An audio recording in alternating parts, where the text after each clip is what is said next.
most definitely. What's up? Shout out to the chess club.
Hello, everyone. Welcome. Welcome. I'm glad to have you. Little bit of a later stream today, as you do, but it's going to be a good day. We got lots to talk about, stuff to check out. Stuff with AC Shadows, news of a little plot twist with frickin' Tango Gameworks that I don't think anybody saw coming. Some very foreseeable news about the Borderlands movie, which, again, everybody could have seen that coming. For some people, breaking news about Geralt in The Witcher 4, but if you've been paying any attention to literally anything about The Witcher in the last 4 years, it won't be breaking news, but some people are calling it all just like part of a grand conspiracy on the part of the woke agenda of blah, blah, blah. All the news really is that Geralt is not going to be the playable character in The Witcher 4. Everybody who knew anything about The Witcher already knew that. The people who just found out about it because they don't really care about The Witcher are now trying to claim that story as another example of the industry falling apart, when in reality Geralt's story already ended. So it's like, it's really not that scandalous, but whatever. And then there was also a leak. There's a big leak, a big girthy leak from Bethesda Game Studios. Shocker, I know. It's still alleged. There are some people that think it's fake. But we'll talk about that because it is a clip of the rover that they are apparently adding. And again, some people think it's fake. Other people think it's real. But we're going to look at it. We're going to check it out. Anyway, how are you guys? How's everybody doing? Logan, thank you for the super chat before we even started. Like a full hour and 20 minutes before we started. Sent in $2. Odds that Fallout 5 is using Creation Engine. I mean, at this point, I think it's probably like 90%. That would be my guess. Yeah, they're using it for the Elder Scrolls 6, and I think the odds of them changing it are very, very low. As for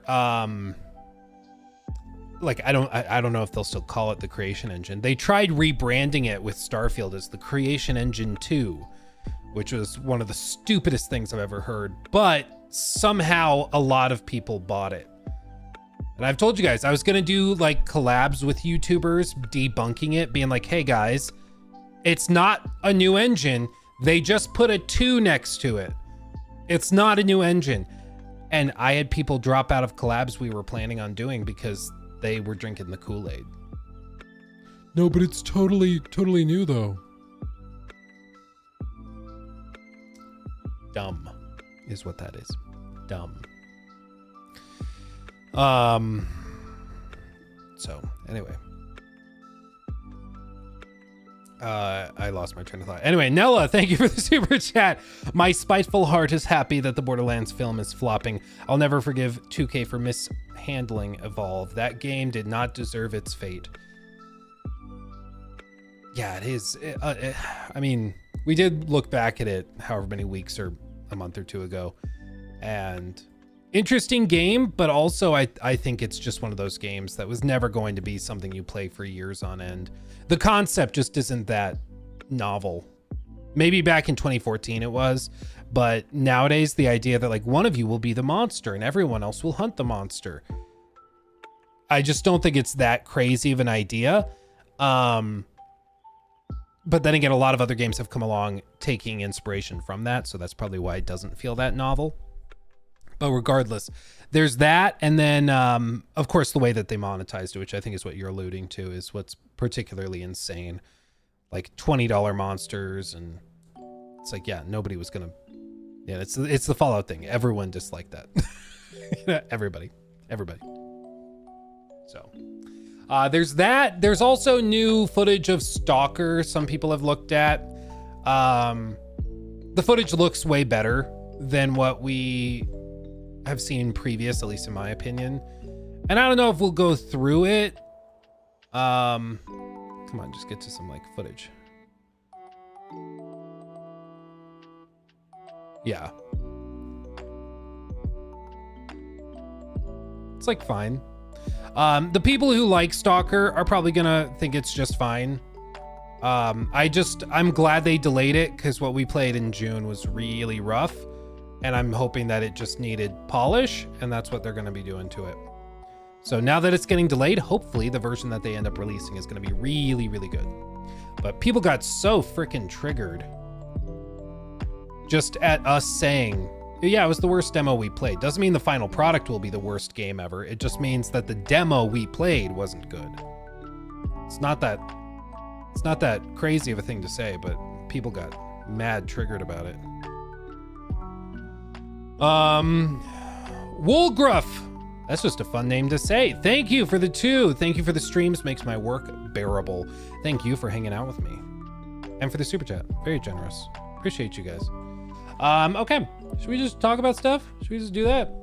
Got people over on Twitch as well. Parsian, $20 monsters. Hell, most skins cost about that. Yeah, nowadays it's just insane. That's why, honestly, maybe if Evolve launched today, it wouldn't be that big of a deal. It's very possible. Very, very possible. But I guess we should hit up the breaking news in the last 24 hours first. And that is something, I guess we'll do this here. News segment. Hold on to your asses. News for the masses. Here we go. You ready? Nella, thank you also for the super chat. Dead by Daylight has been able to survive with the 1v4 format, so the gameplay gimmick worked. So there's proof of that. Evolve could work. Yeah, I just think the way that they structured it, you could tell they built the game to sell monsters to you. So, I mean, I do agree that obviously, like, demonstrably Dead by Daylight shows the formula can work, but I think that is just, it's a phenomenon. And maybe if Evolve had been better at managing it, they could have established like a competitive scene and stuff like that. But yeah, Dead by Daylight's crazy, the fact that they can pop off like that. And then Lucas, thank you, is gonna read it. Nope. Okay. Lucas, hi, Steven. Oh, you're trying to trigger me. What are your thoughts on the finals? If you have any, P.S. your streams are top quality. Thank you, my friend. As for the finals, yeah, I've played it. I thought I even played it back when it was still in development. I played like a beta thing. I think I had Bruce Green in my party. It was a good time. It was a good time. I really liked it. At the time, they needed to do some balancing because they were like, yeah, it's all about destructible environments, but they only gave you like 1 or 2 grenades at a time. So it's like, yeah, you can blow anything up, but you can't really blow anything up because you just don't have enough stuff to blow stuff up. But they polished the crap out of it, and it's looking way, way better. So I'm a fan. And then as for as for everything else, I mean, I think it's just fun. I haven't like gotten addicted to it, but I do really appreciate it. And then also Nella, thank you for the super chat. Yes, I'm an Evolve stan. Who gutted Evolve, or what gutted Evolve, was the fact that it was one of the first AAA games that featured monetization that is commonplace today. Yeah. I mean, I think that is a huge part of it. That's why, like, honestly, if Evolve launched today with monsters and skins and stuff being priced where they are, it's very possible it would be received just fine. Which is crazy, but that, I mean, that's just how it is. Times change. And then other stuff, I think if it had launched like earlier, it would have done better. Like if Battlefront 2 had launched earlier, I think it could have done better, but that's just that. Oh, hold on. My wife's calling me. I think I accidentally locked her out. I'll be right back, guys. I think I locked the front door. I'm sorry. Okay, I'll be right back.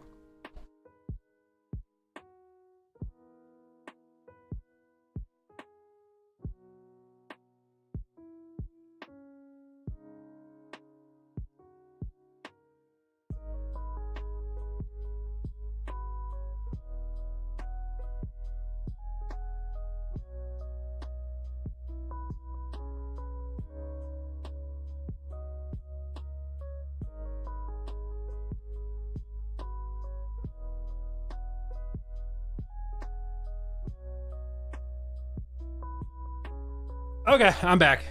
Yeah, it's muscle memory. I just lock the door, just like, and it drives me crazy. And it drives my wife even crazier. Anyway. What was I saying? Oh yeah, if Battlefront 2 had launched like a couple years earlier with the loot box stuff, I think it could have gotten away with it. Same with like Shadow of War.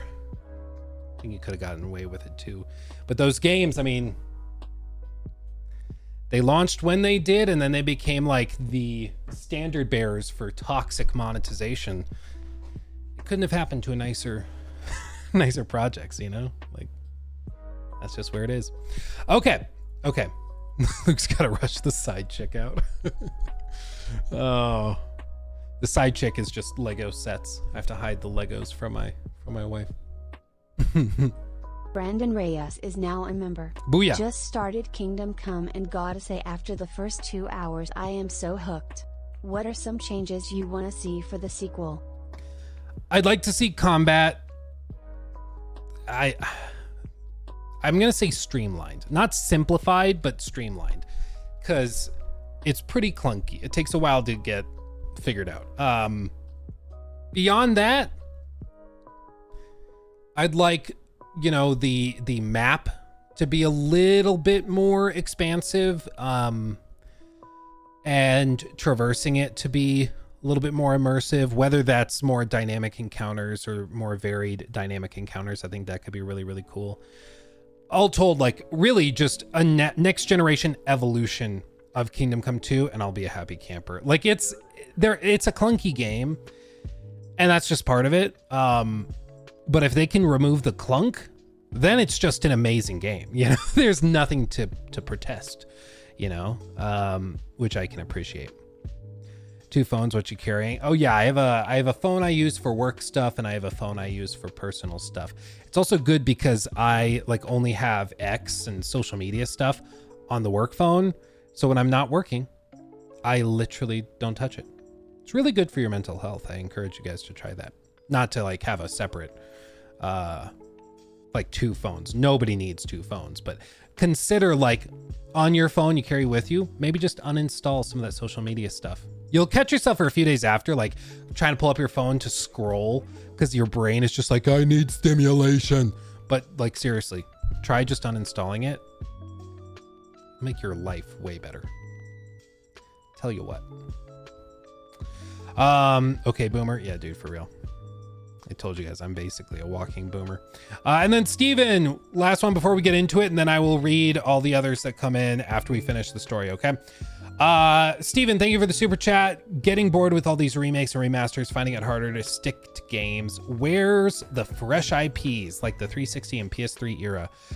They are in the works. There are a number of IP that are brand new that are in the works that we'll see in the next 3 years or so from some very big and notable studios. And those will be very exciting. But even like, I think a lot of it is just that things are so expensive to make now that it's really high risk to try something new. Even reboots, like the Saints Row reboot, total disaster. You know, they just don't even want to risk it. So instead you get like what Disney announced at their whatever it's called event a few days ago. They're like, yeah, Incredibles 3 and Toy Story 5. And then we're going to be doing this 7 and whatever 2. And it's just all sequels and stuff. But the reception's good. People are like, yeah, yay, more of the thing I like. You know, I just... People ask for new IP, but then again, like we get new IP and then people seemingly don't spend a lot of money on it. So I think that's the other thing is we want something, but I don't think people are backing that up with their wallets. And so we just get more of the stuff that's going to be reliable, like bringing Robert Downey Jr. back for some reason because they can't make money any other way. Like, it's just insane. Yeah, audiences are loud and ask for conflicting things. Yeah, and I think it's just more generally my frustration is that there's just no vision other than try to do what we've done before, but for modern audiences, which just means worse 95% of the time. You know, it's really too bad.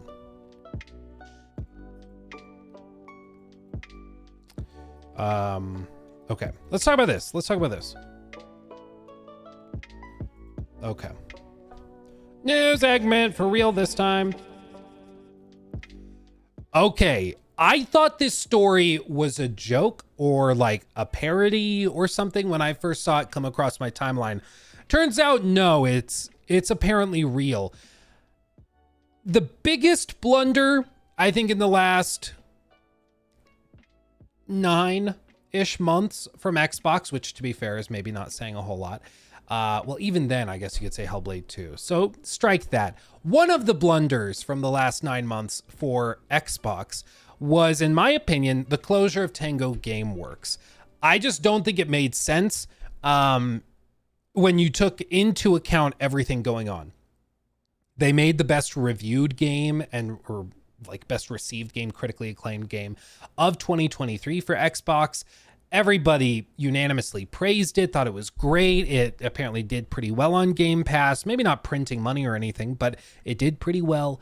And then the reaction from Xbox was to shutter the studio and walk away from the IP that they had just established, which everyone was like, why? Like, why did you do that? It's just bizarre. Some people countered and said it's because a lot of the senior leadership that made Tango Gameworks worth it left the studio to create other ventures, which is true. A lot of the head honchos and lead designers and stuff at Tango Gameworks did leave prior to like all of this happening. So that is certainly a factor. I think they lost some of the talent.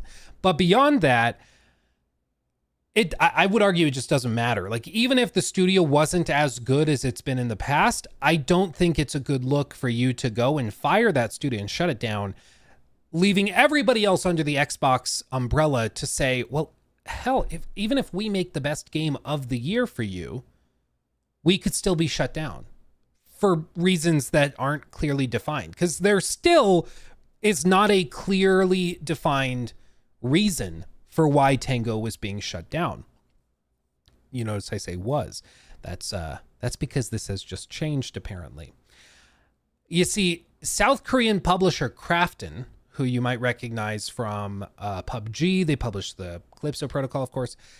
They've incorporated Tango Gameworks, and they've acquired the rights to Hi-Fi Rush with plans to expand the IP further. I don't think anybody saw this coming. I mean, I thought they had just shut it down and were moving on and that was it. But apparently, they've been talking about this in the background. Now, I've heard through the grapevine, and it's been alluded to in a couple of different interviews, that the primary reason that Tango Gameworks was shut down was because ZeniMax didn't think they could reasonably manage a team in Japan while juggling everything else in America and Europe. They just thought it was one more thing that they just didn't want to have on their table. So when they were told by Xbox executives who had been told by Microsoft executives that you have to fire X number of people, ZeniMax came in and was like, okay, well, we don't want to bother with this company because it's in Japan, so we'll just shut that down. And we don't think there's a whole lot of talent there that's worth preserving, so do that. We'll just shut it down there.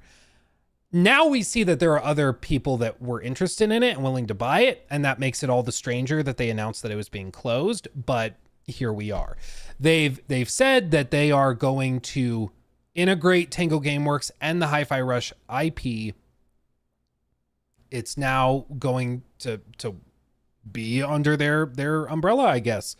Yeah, Hi-Fi Rush, a flagship title for Tango Gameworks, is a rhythm action combat game, blah, blah, blah, receiving overwhelmingly positive reviews on Steam. It also garnered prestigious awards, including Best Animation at the BAFTA Awards, Best Audio Design at the Game Awards, and the Game Developer's Choice Award for Best Audio. As part of this strategic agreement, Krafton intends to collaborate with Xbox and ZeniMax to ensure a smooth transition and maintain continuity at Tango Gameworks, allowing the talented team to continue developing the Hi-Fi Rush IP and explore future projects. Krafton intends to support the Tango Gameworks team to continue its commitment to innovation and delivering fresh and exciting experiences for fans. There will be no impact on the existing game catalog of The Evil Within, Evil Within 2, Ghostwire Tokyo, and the original Hi-Fi Rush game. This integration reinforces Krafton's dedication to expanding its global footprint and enhancing its portfolio with innovative and high quality content. The addition of Tango Gameworks represents a strategic alignment with Krafton's mission to push the boundaries of interactive entertainment.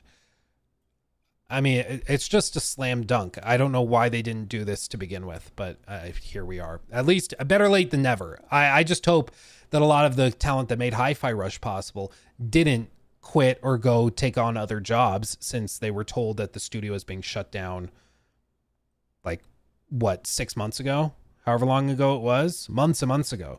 So I'm hopeful that the team is still there and relatively intact. But again, it screams mismanagement and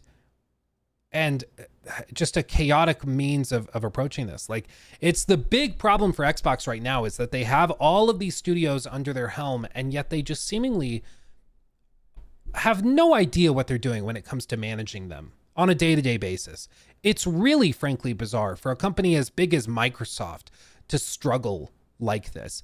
But I think it's because when you grow really quickly, there are growing pains. And when you don't have the infrastructure of middle-level managers and supervisors here and there, they just lose track of stuff. And so you end up with, Microsoft going to Phil Spencer and saying you need to cut 7% of your workforce. And then Phil goes and says, okay, well, we'll just split it proportionally.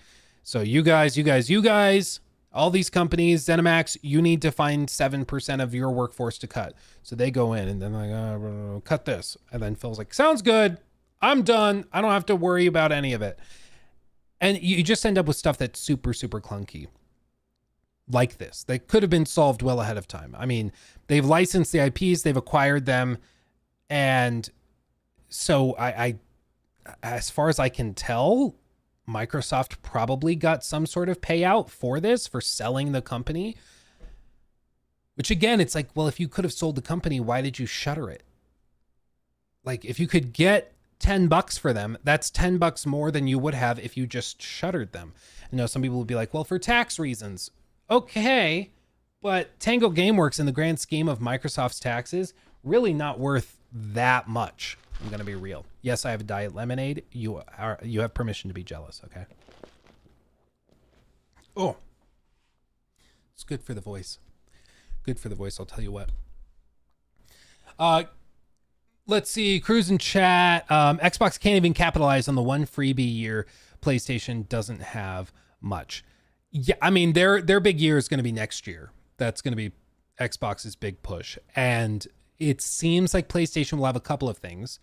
They have Death Stranding 2. They probably have Ghost of Tsushima 2. And it seems like that's it. And of course, the PlayStation 5 Pro, but it also seems like that's going to launch this holiday, not next. So PlayStation will have probably a couple games. and then some trailers for some other stuff. Maybe Marathon does get put out in that time frame. It's unclear. But I mean, Jason Schreier just said on the Friends Per Second podcast a few days ago, late last week, he said that the people making Marathon were saying it was not in a great spot. So that's not super promising. Horizon multiplayer, yeah, that's also allegedly in the works, but they're going to be going head to head with Monster Hunter Wild. So I'll believe it when I see it. I'll see how that goes. But I mean, next year is going to be a slugfest, and that's what I need everybody to be braced for. I'm glad that Tango has a new home and that IP is not going to just go into the waste bin of history. It seems like it's going to be nurtured and taken care of, which is awesome. And I think in 5 years, when we get another one, probably more like 3 years, I think it's going to make Xbox look all the more ridiculous, because they're going to do like a deal. Maybe they signed a deal where it's like you have to bring it to Game Pass or something. Maybe they did that, but if they didn't sign a deal like that, you're going to see the next Hi-Fi Rush go to PlayStation and probably be exclusive on PlayStation just to spite Microsoft. And that's going to be really funny to see. But beyond that, I mean, 2025 is going to be insane. And it could have been a little bit more insane if they hadn't shut down all these studios. But like I was saying, I think most of that came from the CFO and CEO of Microsoft. You know, Satya, I think, called Phil up and was like, hey, we got to cut costs across the board. So figure it out. And unfortunately, Tango was on the chopping block for whatever reason. But now they have a new home. It seems like they're going to be okay, which is good to hear.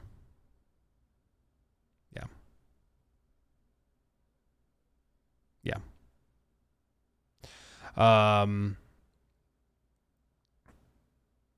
Okay. Rango, thank you for 6 months. Hey, Luke, don't watch any Olympics videos and get this stream taken down again. Yeah, dude, in case you guys missed it, on Friday we streamed and I showed that clip of that Australian like breakdancer who had, I can't tell if it's a joke anymore. I can't tell what's real and what's joking.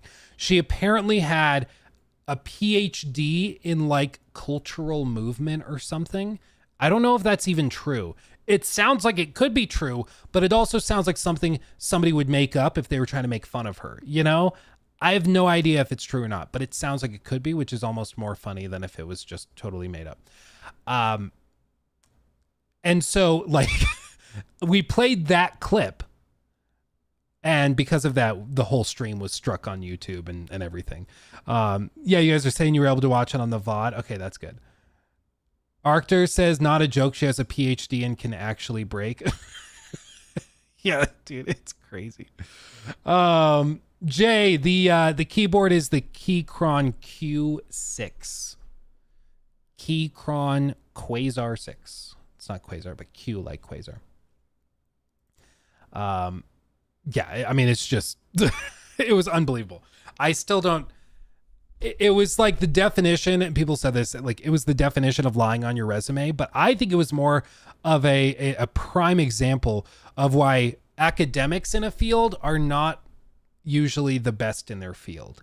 You know, just because somebody teaches breakdancing or cultural movement does not mean they're going to be the best at it. It just means that they might study it, might be able to tell you who pioneered this move or that move, but that doesn't mean that they're going to be good at it, you know? And I think that that's the difference. As for, I mean, I even saw it with like chess. When back in like high school, when I was going to chess tournaments and stuff, I had chess coaches and stuff and trainers and teachers and stuff. And the best chess coaches and teachers that I ever had were not the strongest players, but the strongest players were really good, but they weren't really good at communicating why they were so good at what they were playing. You know, but the best teachers were the ones that were maybe a little bit lower in terms of overall ability or strength, but they were much better at communicating it to people, which I think is the difference. Like, she's probably very book smart. Does that mean she's a good breakdancer? No. How on earth she ended up in the Olympics is just amazing. But I mean, it kind of turned into a national embarrassment, I would guess. You know, if you're from Australia, I'm guessing that there's a lot of mockery going on about it right now. Yeah, education isn't our, well, I think communicating and teaching is really a skill in and of itself. Okay. Yeah, good boxers don't make good trainers. Yeah, I mean, it's true for a lot of stuff, I think. It's why, like, boxing coaches never seem to have any, championship belts or anything. It's just a different skill set. Fearless, thank you for the £5 as well. Have you heard that Ubi has been paying for good reviews on Outlaws? Your thoughts? Yeah, that's not true. People took a German YouTube video and then translated it and took that and interpreted it as they were whining and dining YouTubers and TikTokers, or rather streamers and TikTokers. I'm not sure if they had any YouTubers there, like primary YouTubers. It seems like it was a lot of streamers and TikTokers, but they took them to like Disneyland and to the Star Wars land in Disneyland or Disney World. I don't know which is which, but they did that. And so the thing they wanted you to infer from that was, oh, they're whining and dining these influencers so that when they do make content about Star Wars Outlaws, they are more inclined to be positive about it, which unfortunately is nothing new in the world of influencers. If you ever saw that, is it Jenny Nicholson, the big Star Wars video, the like 4-hour Star Wars hotel video? She even talked about it, where like they flew people out and influencers out to the Star Wars hotel, and they all like heavily imply that they stayed there for the full experience when they just didn't. And they basically wined and dined them. And so if you want to keep the access, you make content about it, and they hope that you make positive content. But people inferred from that they were buying reviews, which is illegal and you can't do. So that is just not true. Were they flying TikTokers and streamers and stuff out to take them to like Star Wars land and then have them make footage and make TikToks and videos about Star Wars Outlaws? Yes. But that's been true of literally every game for the past like 10 years, It's just how it is. So yeah, it was a whole thing. It was a whole thing, but I think a lot of people intentionally misconstrued it because, I mean, they also didn't throw fits about all of the other events. Like, everybody hates Call of Duty, and Call of Duty wines and dines all of their creators all the time. Like, it's just, and everybody hates it. Everybody's like, we all agree it sucks, but they still go to events and stuff. So, like, if you don't want to watch creators who went to those events, so be it. I mean, I can't like force you to watch anybody like that. But I know a couple of the people. I didn't go on any of those things. I didn't get to go on a boat cruise or anything. But I know some of the people that went, and the people I know, very, very nice people, very good people. They have integrity. They were told, hey, do you want to come out to Disneyland and look at Star Wars stuff and then make some videos about it? And they said, sure. I still think there should be disclosures about that stuff. I think they should still have to basically put down that they were sponsored, because they were compensated. Even if it wasn't a check, they were still compensated by the trip and food and dining, whatever. But when people say bribery or like paying for positive reviews, that is a serious claim that like has to be backed up by actual evidence. And as of right now, people have a transcript of a German YouTube video, and that's just not how that works. Like, you got to be careful as like a content creator. If you're going to say stuff like that, they're like, Ubisoft is bribing people for reviews, positive reviews. Like, you could get in serious trouble, because that is demonstrably not true, because it's illegal to do that. You can't pay somebody 10 grand to give you a 10 out of 10 review and like not disclose that you were sponsored, keep it secret and all that. That's against all sorts of FTC regulations. You can't do that. Like, it's not allowed. So you can't. I wish I could find that clip of Dana White. It was an old clip from like the Ultimate Fighting reality TV show that they did, where he just randomly cuts to the camera, and it's like, that's effing illegal. I wonder if I can find that. Dana White. That's illegal. Oh, is this it? I think I found it. There is a problem with that. No, I don't want like an edit of it. I just want the clip. That's fucking illegal. Yeah, that. Did you hear that that Ubisoft is paying for good reviews? No, I heard people saying that, but no, they're not doing that because that's fucking illegal. Oh man. You know, like I get it. It's a joke at this point. It's like, how much did the YouTuber get paid to like this game? I totally get it. Like I clowned on Video Games Chronicle Video Games Chronicle because they for Suicide Squad Kill the Justice League, they gave it like a positive review. I think they gave it 4 out of 5 stars. It's like 80% or whatever.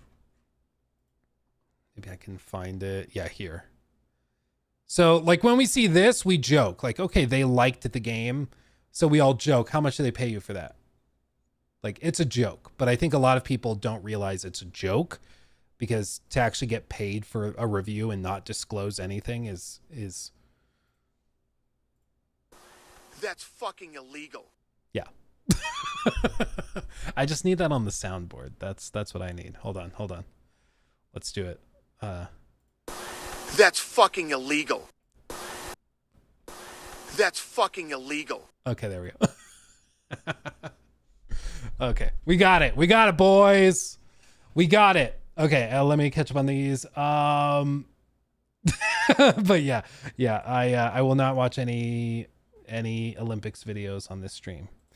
Talk about Randy Pitchford losing his mind. Yeah, dude, he's been having like a meltdown on Twitter over the freaking Borderlands movie being not greatly received. It's been like actually insane. Like the dude is losing his mind. Like it's unbelievable. Like paragraphs and paragraphs. It's wild. I don't even know what he's thinking anymore. Mimic Tier, thank you for the 10. Very generous. Hey Luke, never been a fan of Game Pass. I've never thought it could be sustainable. Xbox stays coy about it, but I feel like there's no way it's not moving their bottom line for the worse.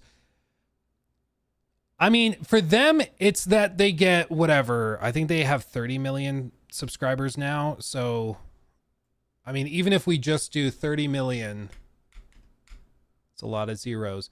And then I think the average tier, it's like they just raised the price. But even if we say that it's like $13 a month for each, like on average across everybody, premium, everything. If we say like $13 a month, like they're taking in $390 million a month. That's pretty good. That's pretty good. You know, over the course of a year, not minus, over the course of a year, I mean, they're taking in billions. That's wild. That's a lot of bananas. It sure is. Sure is. So the whole premise of it is consistent revenue, whereas like Sony is hoping for big spikes. So if like, and I've done this crayon drawing before. So like if Microsoft has this consistent revenue with Game Pass, doesn't really change through the year. They could release a big game like, you know, Starfield, or they could release a big game like Fable or a new Halo or a new Gears of War, and it won't really change the metric at all. It's all going to be pretty much the same. But Sony, their whole thing is that they're going to be down here, and then they're going to release a new God of War,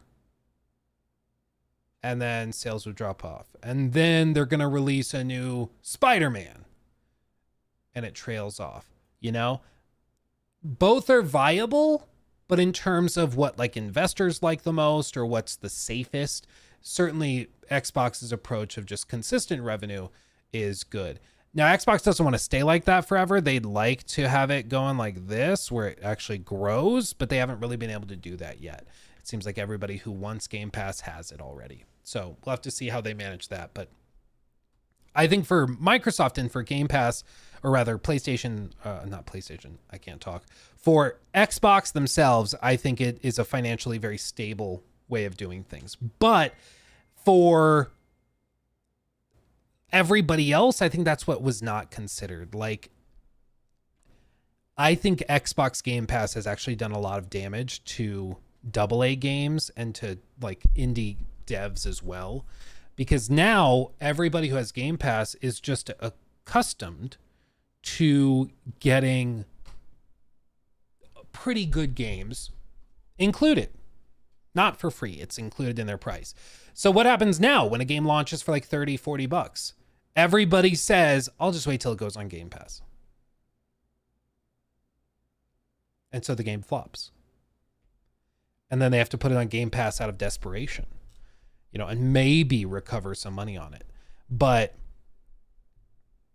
I think like, I don't think that was something everybody anticipated, which was just simply that when those customers got used to getting all their games included, having to pay for it felt really, really bad. It's the same reason why, like, after you've used Netflix or NBC, Peacock or something to watch The Office, going then onto Amazon Prime and having to like buy episodes for $2 a piece or $3, whatever it is. I don't know how much it is to buy an episode of a show, but buying an episode feels really, really, really bad because you're used to just being handed the bucket. Now, granted, the bucket you're being handed, you've been paying for every single month for a year because you just forgot to cancel your membership, but it feels much worse to just pay for it up front.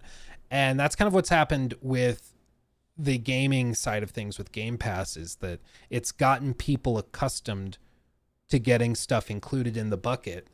And so when they then have to go and pay for something that's not in the bucket, they just feel like, no, I'll just wait till it gets in the bucket. And it's like, oh, well, crap. Amazon will just strip it from you. I've never had a problem with Amazon shows getting stripped from my account. I did have that with YouTube, actually. I had a YouTube, like, whatever, premium account for, like, my personal use. And I bought some episodes of, like, I think it was Mythbusters. Like, old episodes of Mythbusters, because I wanted to download them and watch them on a plane. And one day I went on, and they're just not on the account. They're just gone.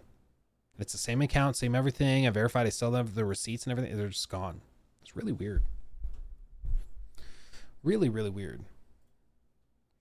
Yeah, same for movie theaters going straight to streaming. Yeah, it's just, this is the artifact of subscription services, and it just, I don't think there's any undoing it. But it's also why, you know, I think it's interesting that Xbox has had trouble growing spending on their games. And like, it's not that shocking to me, because like, you can just flip it and be like, yeah, you built a customer base around being the cheapest and most cost-effective platform for gaming, and you also like refuse to sell premium experiences because everything needs to be included in your subscription fee. So you shouldn't be surprised when you've built up a company around the lowest cost for your customers now to not want to spend more. Like, that's what you've done. PlayStation has tried very hard to keep the Apple way of doing things, where it's like, ooh, we're the premium product. Yes, you pay $70 for it, but you get the best product at the end of the day.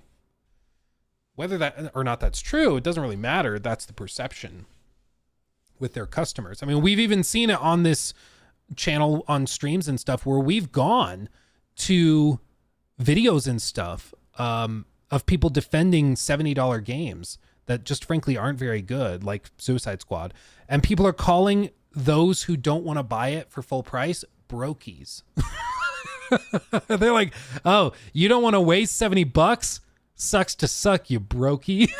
Like, it's an actual like derogatory term to be financially conscious. Like, it's crazy. But that's the culture that they've tried to build, is that once it's established, if you don't buy the new thing, even if it's not that good, you are uncool. Like, they're just going to peer pressure you into all sorts of things, you know? It's ridiculous. Yeah, it's not a waste if it's a good game, but that's not even a consideration. It's just like, well, you're a brokey, you know? Imagine being a Suicide Squad defender. Maybe we got to look back on that stream and find who that guy was and check in with him now. Because I doubt he's still playing it. But he was being kind of nasty to people who didn't like the game. Now, granted, I'm sure he had people coming into his chat because already there was a lot of bad press around the game. So maybe he had people coming into his chat who were like, you're playing this garbage, why are you bothering? You know, stuff like that. I'm sure he was dealing with some of that, but still. Yeah, wait, I'd rather buy food. Nah, you brokey. Yeah, exactly. Speaking of going broke, the box office reports for the Borderlands movie, not great. $110 million budget. They've taken in, I think as of last night, it was up to $8 million. But I mean, it's a colossal flop. Has anybody in chat seen it? I have not. What did you guys think, for those of you who saw it? There's got to be at least 2 of you. Nope. I will not. I have Edwin seen it. Okay, Edwin has seen it. Is it as bad as everybody's saying it is? For a second there, I was actually worried we weren't going to be able to find anybody that had seen it. Oh, man. Thankfully, no. They wasted $30 million on marketing too. No way, really? I guess I have YouTube Premium. I don't see ads and stuff, which I guess is probably why I haven't seen it. Because yeah, I had no idea it was even coming out. Man, the story was so bland. Its producers said people should give it a chance and ignore all the negative reviews. Thus, I will not. It feels like if you have to say that, you're in trouble. I mean, it's just, from my perspective, Borderlands has never been a narrative-heavy franchise. So it's not like a movie based on God of War Ragnarok or God of War 2018 or Red Dead 2, where those are narrative-focused games. So seeing a film produced that takes away the interactability might make sense. It's why, like, straight adaptations of every video game franchise doesn't necessarily make sense. I think you have to be a little bit more intentional, because the whole thing that makes video games special is that you can interact with them, right? Like, you can play a part in the story by doing certain activities. Like, even in a game that's perfectly linear, like in Uncharted 4 or original Last of Us or something, you are partaking in the story by interacting with the game. The story will always end the same way, but you're engaging with it, and that can make it more immersive. That can help you get more connected to the characters through gameplay and things like that. Borderlands, though, isn't really like that. Like, Borderlands is in my view, just my humble opinion, it's a fun game to play while snowed in after you've popped an edible and you just want to play a game with your college buddy. That's when I've played it. That's when I've had fun with it.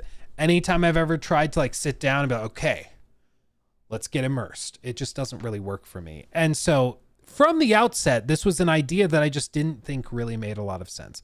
Oh, dude, I forgot about the Monster Hunter movie. You're right. That one was crazy.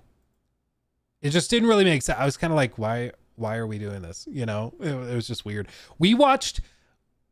So I don't remember exactly why we were doing this, but me and my college buddies, we were in our college house and we watched the Monster Hunter movie and the Mortal Kombat movie, I think, had also just come out. Because didn't those come out like right around the same time? Monster Hunter movie. 2020, December of 2020. So maybe we weren't even in the college house. Maybe we all came over. Why would we have done that? Maybe we did all get together and watch it. I vaguely do remember. Maybe we were in my apartment after we moved out. Anyway. However we ended up seeing it, we watched this and then the Mortal Kombat movie in the same night. Mortal Kombat movie. Oh yeah, it's like with a K. In April. So it must have been like May of 21 that we watched them. Or like June or over that summer or something. Because we watched this movie back to back with the Monster Hunter movie, and man, Don't do that. Just don't. Don't do it to yourself. It's not worth it. It's not worth it.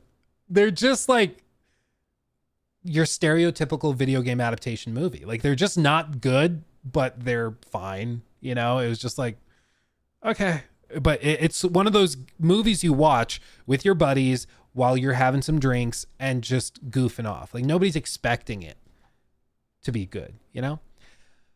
With this, though, I just don't really know what the appeal is. With the Monster Hunter movie, we love Monster Hunter. And so seeing like a full budget AAA scale blockbuster version of those monsters in a movie theater or on a big screen with the speakers blaring, like when we were over, you know, watching it, okay, I can get it.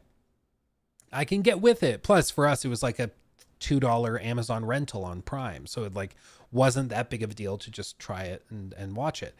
Whereas here, like going to the movie theaters, by the time you get popcorn and snack, it's like $30-$40 to go see something like this that you know is not going to be very good. And that everybody agrees is not very good. So there's that. Like, from the outset, I just don't think this made sense. But even then, all of the promotional materials, which I would love to play, but they're all going to get copyright struck, they're just encompassed by this image. Like, it's just a bunch of people you can tell that don't really give a crap about what they're doing. They're just there for the payday. And whether or not that is true, I would argue it doesn't matter. Because the perception is these people are just here for the payday. They don't really give a crap about video games or about Borderlands or anything. I know Kate Blanchett, I think Kate Blanchett is her name. She was saying that she like tried to play the games and stuff to get accustomed to the world and stuff. I don't know if that's true. I don't know if that's just something her manager told her to say. I have no idea. But the perception is they're just here for the paycheck, especially like Kevin Hart, who will do seemingly any movie as long as he gets a paycheck for it. You know, the perception is just nobody gave a crap. And if nobody gives a crap, why should an audience give a crap and go see it? You know, especially when from the outset, it wasn't a concept that really anybody cared about. Yeah. Oh, Alan did this. Jim Lee Curtis, 62. Gina Gershon, 62. Jamie Lee Curtis, 65. Kate Blanchett, 55. Kevin Hart. Okay, that's a little funny. They give everybody's names and descriptions, and then Kevin Hart's just 5'3". Jack Black 300 pounds. Oh no, I closed it. Anyway, whatever it was, why ever they hired these people, I don't really know. Nova, no. Well, you sound okay. That's funny. Anyway, I just never found any of it appealing. I never found any of the marketing appealing. I don't know why they're surprised, but as a result of all of this, it's been kind of funny. The guy that runs the parent company, Randy Pitchford, he has been steadily melting down on social media and claiming like that he didn't mean to block people, that he did block. And so he's blocking content creators that didn't like the movie and are talking about how they didn't like the movie. And so he's just going on these like rants about this. He says that he accidentally blocked. No, he meant to block Paul Tassi. I think I accidentally blocked 3 people, not Paul Tassi. I thought he was being a dick, so I blocked him on purpose. I unblocked him, but I might block him again. Something about that dude's attitude just feels off to me. I read some shit he wrote where he seemed to act like he knows me and fronts like he knows something he doesn't, and that doesn't rub me right bad vibes. But I know him and I don't know him at all, and only know that he writes on Twitter, so who knows? The internet can be a mess sometimes. Like, bro, put your phone down. Put your phone down. Like, runs Gearbox and it's like terminally online. Should I read this? I'm going to try and build a bridge here because I'm an idiot. Dude isn't just a critic. Dude is out here making stuff, adding to the world. I respect that. I blocked him because I thought he was trying to hurt me and hurt something I love. Okay. Just like, you know, I'm going to bring it up. You know, in the musical Hamilton, where they go up to Aaron Burr, Hamilton's being like a real prick. And Aaron Burr is like, let me offer you some free advice, okay? talk less, smile more.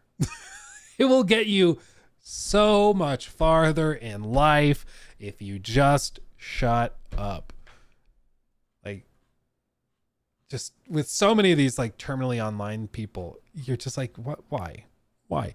You run Gearbox, you're doing just fine, you're set for life, you don't have to worry about any of that. Just go watch the movie. If you like it, great. If you don't, that's fine. But going online and complaining that people don't like it is just never going to go well. Just stop. Hamilton was a horrible shot. Yes. I mean, clearly. Yeah.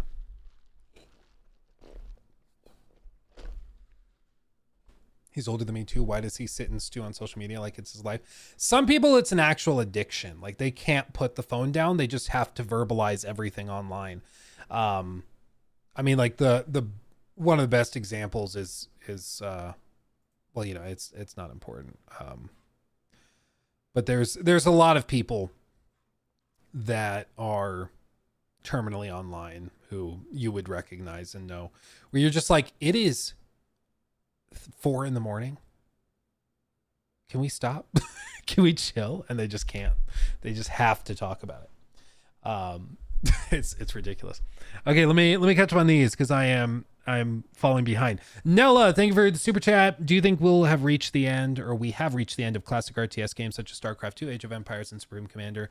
No RTS games are in the works. I certainly hope not, because I love like old school classic RTS games, but I just don't think they're as commercially viable as they have been in the past, and maybe that changes in the future at some point, but because I mean, all sorts of games just go through waves, and genres go through waves of popularity and then unpopularity, so I'm sure there will still be some studios that make them, but maybe not on the big AAA scale for a while. Brian Lee, thank you for the very generous 20. Very generous. Thank you. Hello. Do you think there will be a big gaming evolution such as the switch to 3D models back in the 1900s or 1990s, rather, I'm guessing is what you're talking about. Rather than seeing better graphics, I'd like to see some smarter AI as the norm. Love you. Thank you, Brian. I do think, and I've been on the record about this for like 2-3 years. I think the evolution of gaming at this point is not going to be graphics. I don't think it's ray tracing. I don't think it's DLSS or anything. I think the evolution is pretty clearly, as you alluded to, AI. And I think that that's going to come in not just the realm of NPC AI and stuff like that, but simulation in general. So I think we're going to pretty soon in the next like 5 to 10 years start to see games with country-sized populations that are fully simulated, where they have day-to-day routines. And I think we'll eventually get to the point where like you can even expect to see people like going and you plug in a microphone and you could just talk to an NPC. NVIDIA's already showcased stuff like that. And with ChatGPT now being like 49% owned by Microsoft, OpenAI specifically being half owned by it, I would fully expect them to integrate some tool like that into their games. So I do think that's the natural evolution of things. I do think we get there. How it's implemented, I'm not sure. And this is the other piece of it that I hate to bring up, but I'm just going to say it because it's so plainly evident that I need everybody to be mentally prepped for this, because buckle up. Why, you might ask, why would a big company like a Microsoft or Xbox, why would they invest millions and millions and millions of dollars into AI like that, where you talk into a microphone to talk to NPCs in like the Elder Scrolls 6 or Fallout 5 or something? Why would they invest so much money in that? I mean, I can think of one reason. What do we know about Apple's integration of OpenAI into iOS 18? We know that they're paying licensing fees, and they're paying basically token fees to OpenAI. So the more you use their OpenAI stuff, the more you use ChatGPT prompts in iOS, the more money that Microsoft and OpenAI make. So I would not be surprised at all if they announce for like Elder Scrolls 6 or Fallout 5 an optional upgrade where for $5 a month, you can use their OpenAI tech in the game to talk to NPCs in real time, asking about quests, asking them to buy, can I buy this from you? Do you have anything like that? What would be a good substitute? Where can I find that? Stuff like that. Because they need to cover the server costs. And don't you think executives would lose it at the idea of being able to charge you an extra $5 a month? Like for a big game like a Starfield or Elder Scrolls or Fallout, they would salivate. Now, I don't think that would do that well. I think if they announce that you have to pay extra for an additional feature in a single player game, I think people shut down immediately. I don't think it would work. I think people would rightly be like, no. And plus, in terms of game preservation and stuff, an entire feature being locked behind server infrastructure that if one day it changes and is no longer supported, the game just doesn't work. At least that feature doesn't work. That seems really sucky. So I don't like that, but I'll bet you some good cash they're going to try it. And maybe they don't try it with single player games. Maybe they only try it with like big MMOs. Because then you're already always online. That's the other piece of this. If they were to integrate that type of AI stuff that has to be done in the cloud, the other thing that these big companies love gets integrated, and you can't complain about it because it's what's required for their feature. Always online. We know they've been trying to push, I pressed the wrong button, I'm sorry. We know these companies have been trying to push always online for years. Back to like 2013 with the Xbox One. You guys remember that video we looked at on Friday? They were trying to push always online back then with the Xbox One. And they couldn't pull it off because there was no reason for it to be always online other than they just didn't want you to be able to play games offline. And they want to be able to like serve you ads and all of that crap. But this would be an instance where they could require you to always be online simply because the game wouldn't work without it. And when you're like, well, couldn't you make it work? No. Our AI needs cloud infrastructure because it's so impressive and robust. You have to be always online. Our hands are tied. We really wish we could make it offline, but we just can't. It's too impressive to be offline, They're going to try all of that stuff. And I need you guys to be buckled up now because I'm telling you right now, that's the natural next step. Right? Like that's where they're going. They're going to try it. I don't think it'll go too well, which is too bad because I think it could be really, really interesting. But beyond that, I think we'll see probably a big integration of neural network engines into the next generation of consoles, so the PlayStation 6, the next Xbox. I think we'll all have that type of stuff and special hardware meant to accelerate at that type of thing at language models. And so they'll probably bring some of the stuff offline to consoles, but we'll see what exactly it looks like. As for full integration into big games, I do think that's coming. It's just a matter of time. That'll be my expectation. So you heard it here first. Yeah.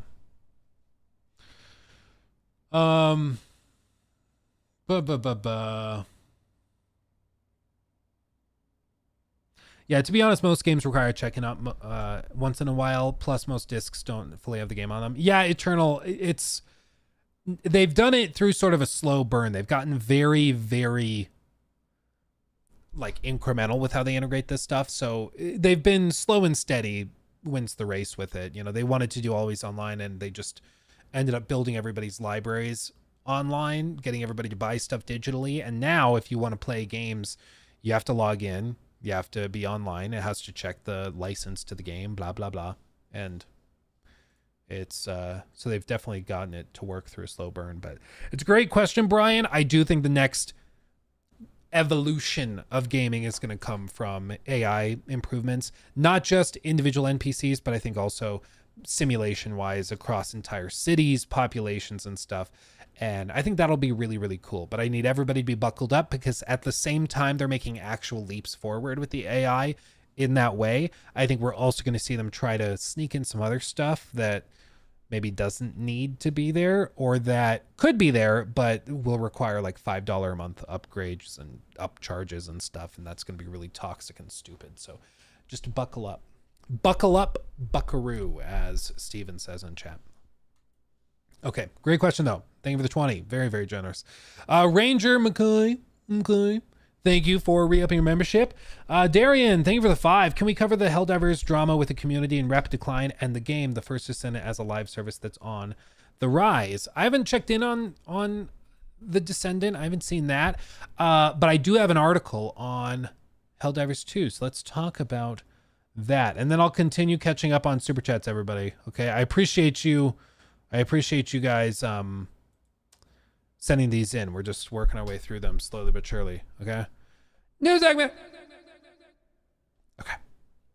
So Darian, thank you for the 5. Can we cover the Helldivers 2 drama and the community in rapid decline and the game, The First Descendant, as a live service that's on the rise? Like I said, if The First Descendant, I'm not overly familiar with. I know it came out guns a-blazing initially, but I haven't really seen how it's kept up. As for Helldivers 2, yeah, it's pretty interesting. Basically what they did is they issued a new patch.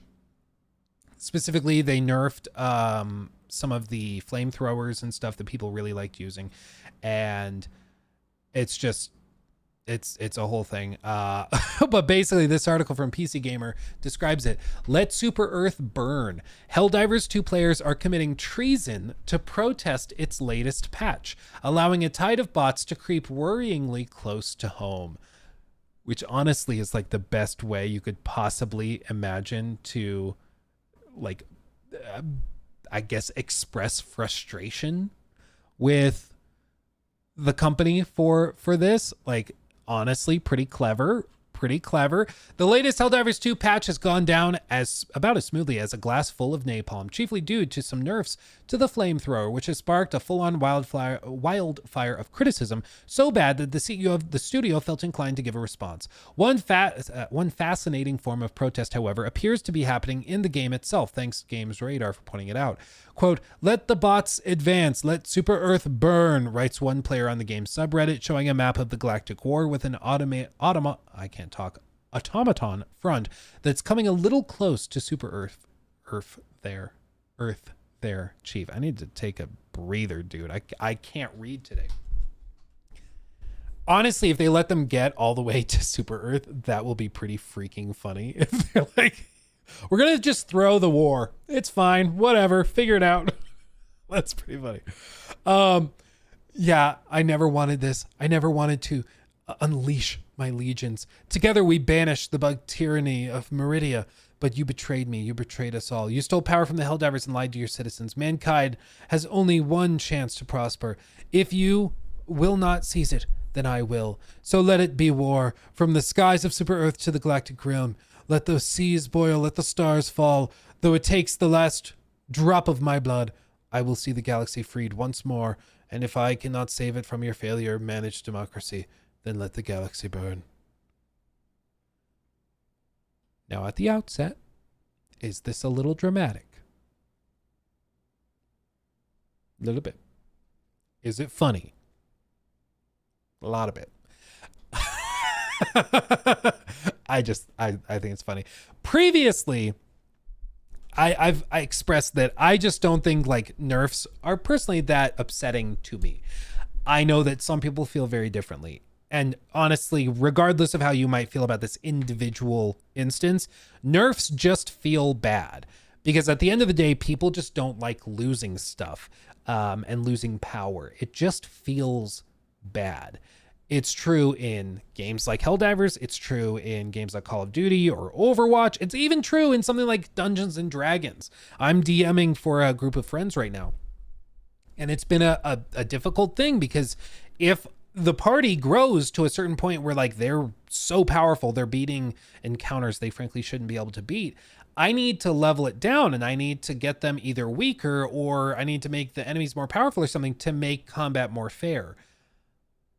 But nerfing the party is way less fun for the party. It might be just as effective or more effective than any other solution, but it will feel bad because they'll be capable of X, and then after I nerf them, it's X -1, and it just feels bad.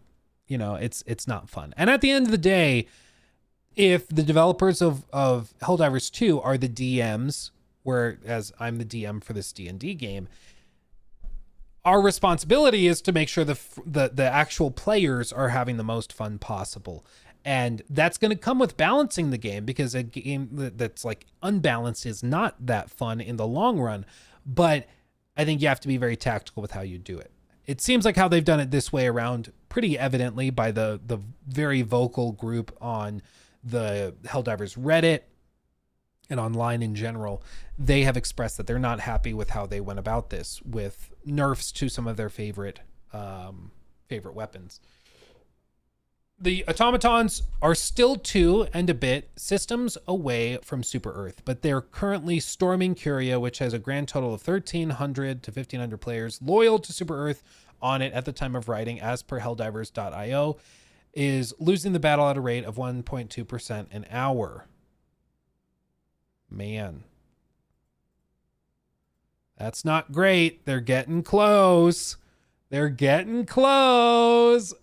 Oh, dude, that's crazy. However, there's a spanner in the works of this particular narrative. Namely, the current major order tasks divers with defending Troost and Vandalon 4. The idea being, one would presume, to create a situation where players need to balance a war on 2 fronts. This means one of 4 things are happening. 1, the player base is MMO brained and is simply following the big markers. 2, players are trying to Zerg rush the 2 target planets before returning to the Super Earth front. 3, players are genuinely doing an act of malicious heretical compliance by overcommitting to the Western front. Or 4, some combination of the above. I will say, however, that a pithy defense of 2,000 people is cause for concern, given that the game has about 38,000 players presently scrapping bots. Helldivers 2 has already jokingly tempted players to lose on purpose. What happens when they actually do? What is this? After players reject the stratagem 3 times, Helldivers 2 devs snap and demand they kill 1.5 billion enemies or suffer the MD-17 anti-tank mines as punishment. Okay, that's a little funny. That's a little funny. I didn't read about that. That's funny. So I think that this is like a really clever way to protest nerfs and stuff.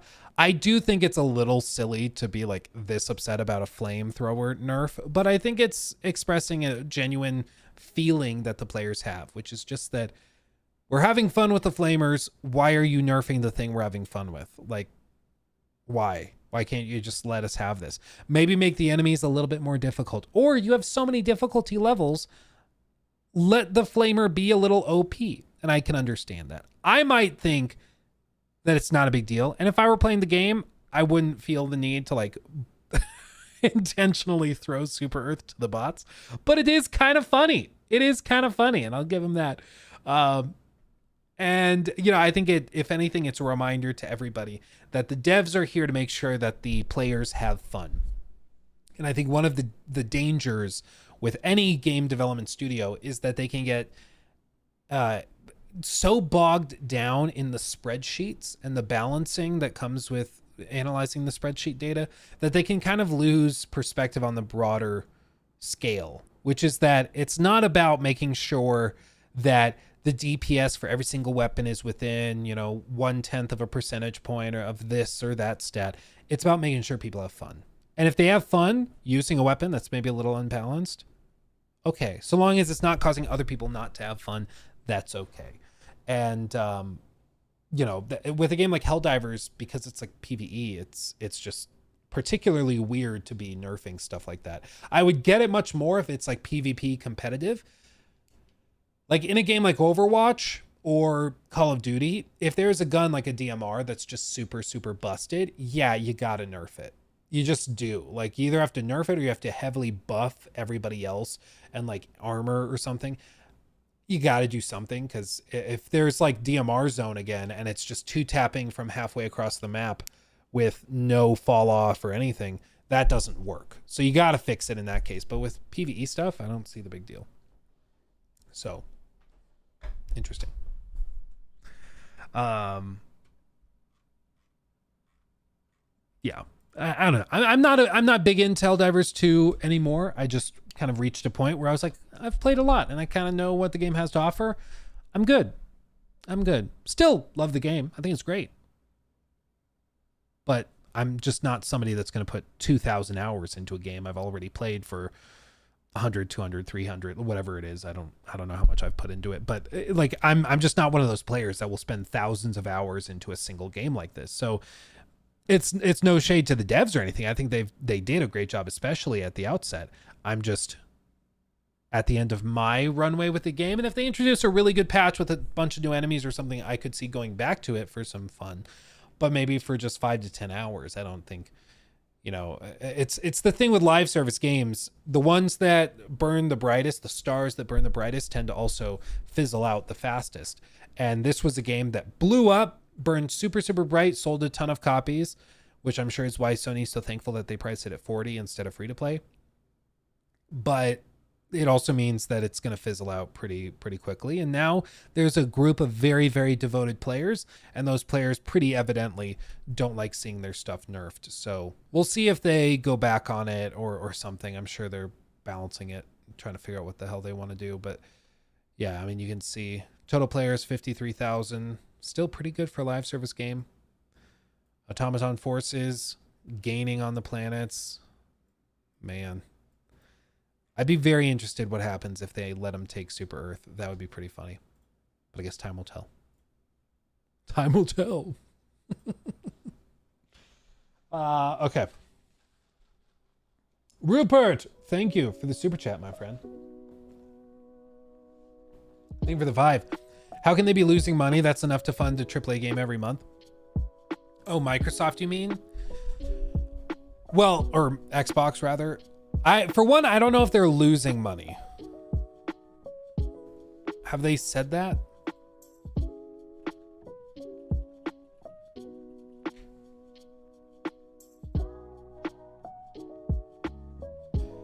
What he said recently was that, or not really that recently, is that they lose money on each console sold, which I guess is why it's a good thing they're not selling many consoles.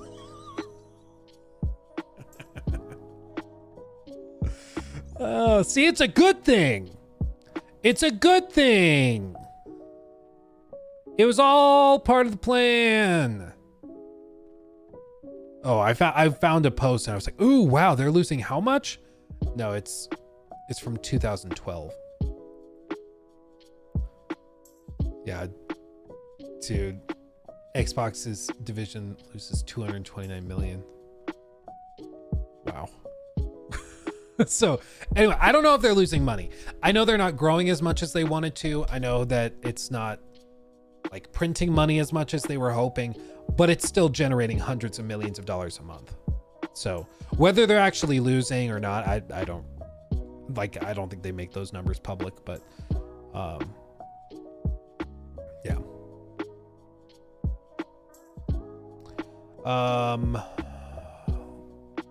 Let's see, 53 nights. Thank you for the 5. Luke, that was me shaming the Pories. Oh, really? It's about time someone puts them in their place. That's a joke for everybody watching out of context, okay? I'm not actually saying shame brokies, okay? Arik, thank you for the super chat as well. Luke, I was having a headache and having a kind of sucky day, but now I'm feeling good again after watching you stream. Thanks, man. Thank you for being here, my friend, and hopefully you have a better day. Hopefully you have a good day moving forward. And Twin Eater, thank you for the super chat as well. Why do you think Rockstar hasn't released a current gen version of Red Dead 2? Are they stupid or just dumb? Those are mutually exclusive options. There's been some reporting with Rockstar that they are really honest, like, I don't know how best to phrase it, but like, they're a little snooty. Okay. They're a little cocky, but here's the deal. If any studio in all of gaming has the right to kind of be snooty pricks, it's Rockstar. Let's just be honest. If anybody could get away with it, it's Rockstar, because they've kind of earned it over 20 years of amazing games, right? So the reporting has basically come out that they don't want other studios to do like remakes, remasters, stuff like that of their games because they are very protective of them. But at the same time, they don't want to spend their time doing that stuff because they feel like their time is better spent on other projects like GTA 6. So they have a bunch of developers and stuff that are very, very capable of doing a quick remaster or remake. But I don't think they want to just open it up to anybody, because last time they did, you guys remember what happened last time they did like a little remake thing? GTA remakes, like the remake trilogy. Yeah, it was put together by Grove Street Games, which is War Drum Studios, based in Florida. Yeah, this one. And it was not well received. Like really, really not well received. And I mean, it's because it was just broken. It was all just broken garbage. It was one of the lowest scoring games on Metacritic in 2021.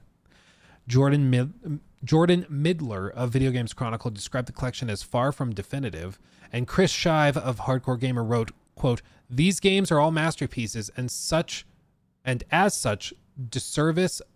I can't read. Jesus Christ.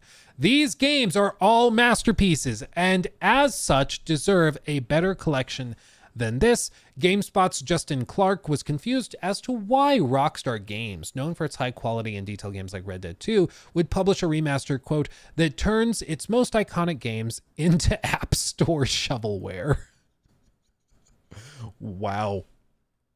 That's pretty hardcore. But that's, I think, why they don't want to just remaster, because either they do it in-house or they give it to somebody else.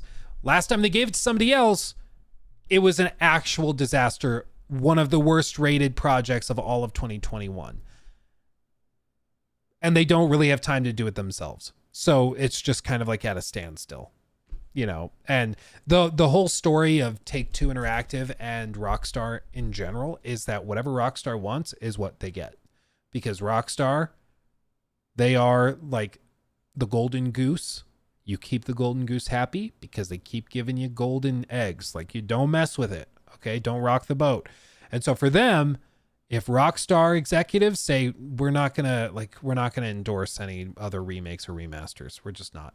If it's ever gonna happen, we want to do it ourselves, and we don't have time. So I think that's basically why we haven't seen it. But good question. Good question. Okay.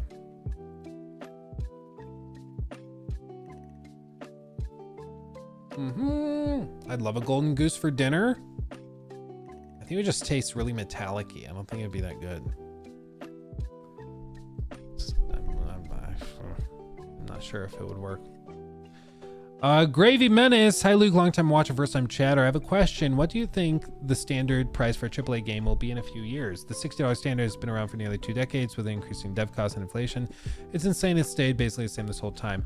Well, yeah, I mean, they already pushed it to 70, which is just an inflation-adjusted 60. Beyond that, where it is in a few years, I think almost exclusively lies on the shoulders of Take-Two Interactive with GTA 6. I think GTA 6 is the one game that could come in and say AAA games are now 80 or 90. And I think that people would still buy it. And if people would still buy it, a lot of other studios will start doing it too. They might reframe it where it's like, oh, yeah, we still have a $70 version, but the $100 version or the $90 version, which is the standard version, is like a week early access or something. I think that's what they're gonna do. I think you're just gonna see it pushed in various ways. They'll still be like, well, you have the option to get it for cheaper, or like, you know, even for other games like from Ubisoft, where you can sign up for Ubisoft Plus or whatever it's called nowadays. I think it's Plus, where it's like $19, $19 a month for the subscription, and then you just get the full game and all the DLC and everything. I think they'll do stuff like that. But I think the average price paid for AAA games will continue to increase. They might still keep a cheaper option, but I think that they're going to start really pushing early access, especially Microsoft. I think with pretty much every game that's going to Game Pass, whether it's Indiana Jones or it's South Midnight or Gears of War, any of those, I think they're all going to come with like 5-day early access if you pay for the upgrade to a deluxe edition or whatever. So you either buy it outright for $100 for the special edition, or you pay $35 to upgrade your Game Pass version like they did with Starfield. I think they do that. So there might still be a cheap option at $70 for some of these, but I think that they're going to just force you, not really force because you don't have to buy it, but they're going to try and incentivize you into upgrading and spending more upfront by early access and other means like that. But I think early access is going to be the big thing for a lot of people. So yeah, it's definitely going to be higher. I mean, they're already, like, people are baffled why companies will do $100 versions of games or $120 or $130 versions of games. And it's like, it's because people buy it. They just do. Like Starfield, 5-day early access. If you pay $35, I think it was. Guess what a lot of people did? Paid the $35. And they justified it. They're like, well, I'm already getting the game included in Game Pass. So spending $35 for a few days early access, really, I'm still saving half, basically, because I would have paid $70 for it already. Not realizing that if they just didn't spend the extra $35, they would have spent effectively nothing additional. You know, but that's why it's like people always can kind of justify themselves into a position where they spend more money on something. You know, it's like the old saying, and once you hear this, I need you to never ever forget it, okay? A deal on something you never would have spent money on to begin with is not a deal. Okay? If you go to a store and you see a frying pan that's 85% off, it could now be, I don't know how much frying pans are, $10. I don't know. It could be way cheaper. But if you didn't need a freaking frying pan, buying it is still spending $15 more than you should have on something you didn't need or want, or that you need. Like, you just spend $15 you didn't need to spend. But so many people will walk in and be like, wow, you know, kind of makes sense. And it happens all the time. You even see it in games with like skins where they'll be like, hey, right now, there's this really cool skin. It's normally $40. Right now it's 90% off. You can get this thing for $4. People see that and they're like, ooh, maybe I should get it. That's quite a deal. And it's just not. It's just not. You're spending $4 that you didn't need to spend.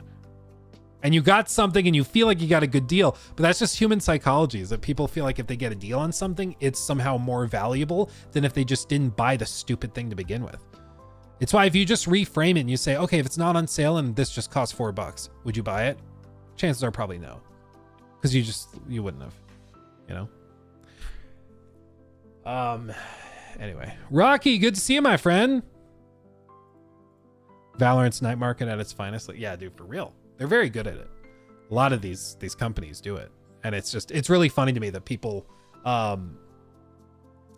you know, people just get used to it, you know, and don't even think about it, where it's just, we all do it. You see something in the store on a deep sale and you're like, well, I wasn't going to buy this. I don't need it, but maybe I can give it away as a present at Christmas or something. But right there, they just got you to spend more money than you were going to spend for no reason. Like, other than that it was framed differently, you know? So anyway, should we look at some other breaking news-ish? This dropped on Saturday, I believe. Yeah, Saturday. Are you ready for this? New segment. Room tour vid coming soon. Actually, Prime Meridian, you guys might have noticed, I got a new chair. Herman Miller actually reached out and wanted to be a sponsor of the channels, and I had already bought a Herman Miller chair, the Aeron that I loved. I've used that chair for like a year. So all of those chairs all the videos you've seen in the last like year, that chair, Herman Miller, great chair, love it. But they reached out and were like, hey, would you be interested in becoming a partner? And I was like, sure. I already love the chair. I use it. Like, let's do it. And so they hooked me up with this one, which is the Embody, which is their gaming variant. And so they offered to do that and become a partner and sponsor. And we were going back and forth, and they decided what they liked was to do like a sponsored studio tour and room tour. So that'll go up in a day or two on the main channel, actually. So if you want to see kind of a walk through the studio and also find out my secret addiction, which is stuck down there on the bottom shelf just outside of you, then you'll have to watch that. But yeah, it's a whole thing. What's the mouse? This is the G502X. Came in a care package for Starfield's launch, which is another thing. I guess you could say Luke was wined and dined by Xbox at the launch of Starfield. They sent him a jacket and a mouse, and I think, oh, they sent me like a stream deck, a little stream deck. And I didn't open the box until after I had finished my review, because I was like, I'm not going to let that affect anything. So I left the box like taped up and didn't touch it until I was done with my review. But then I opened up the box and I was like, oh, well, this is a little funny. They were like, wow, wined and dined. They did a lot of work for me to still not like the game.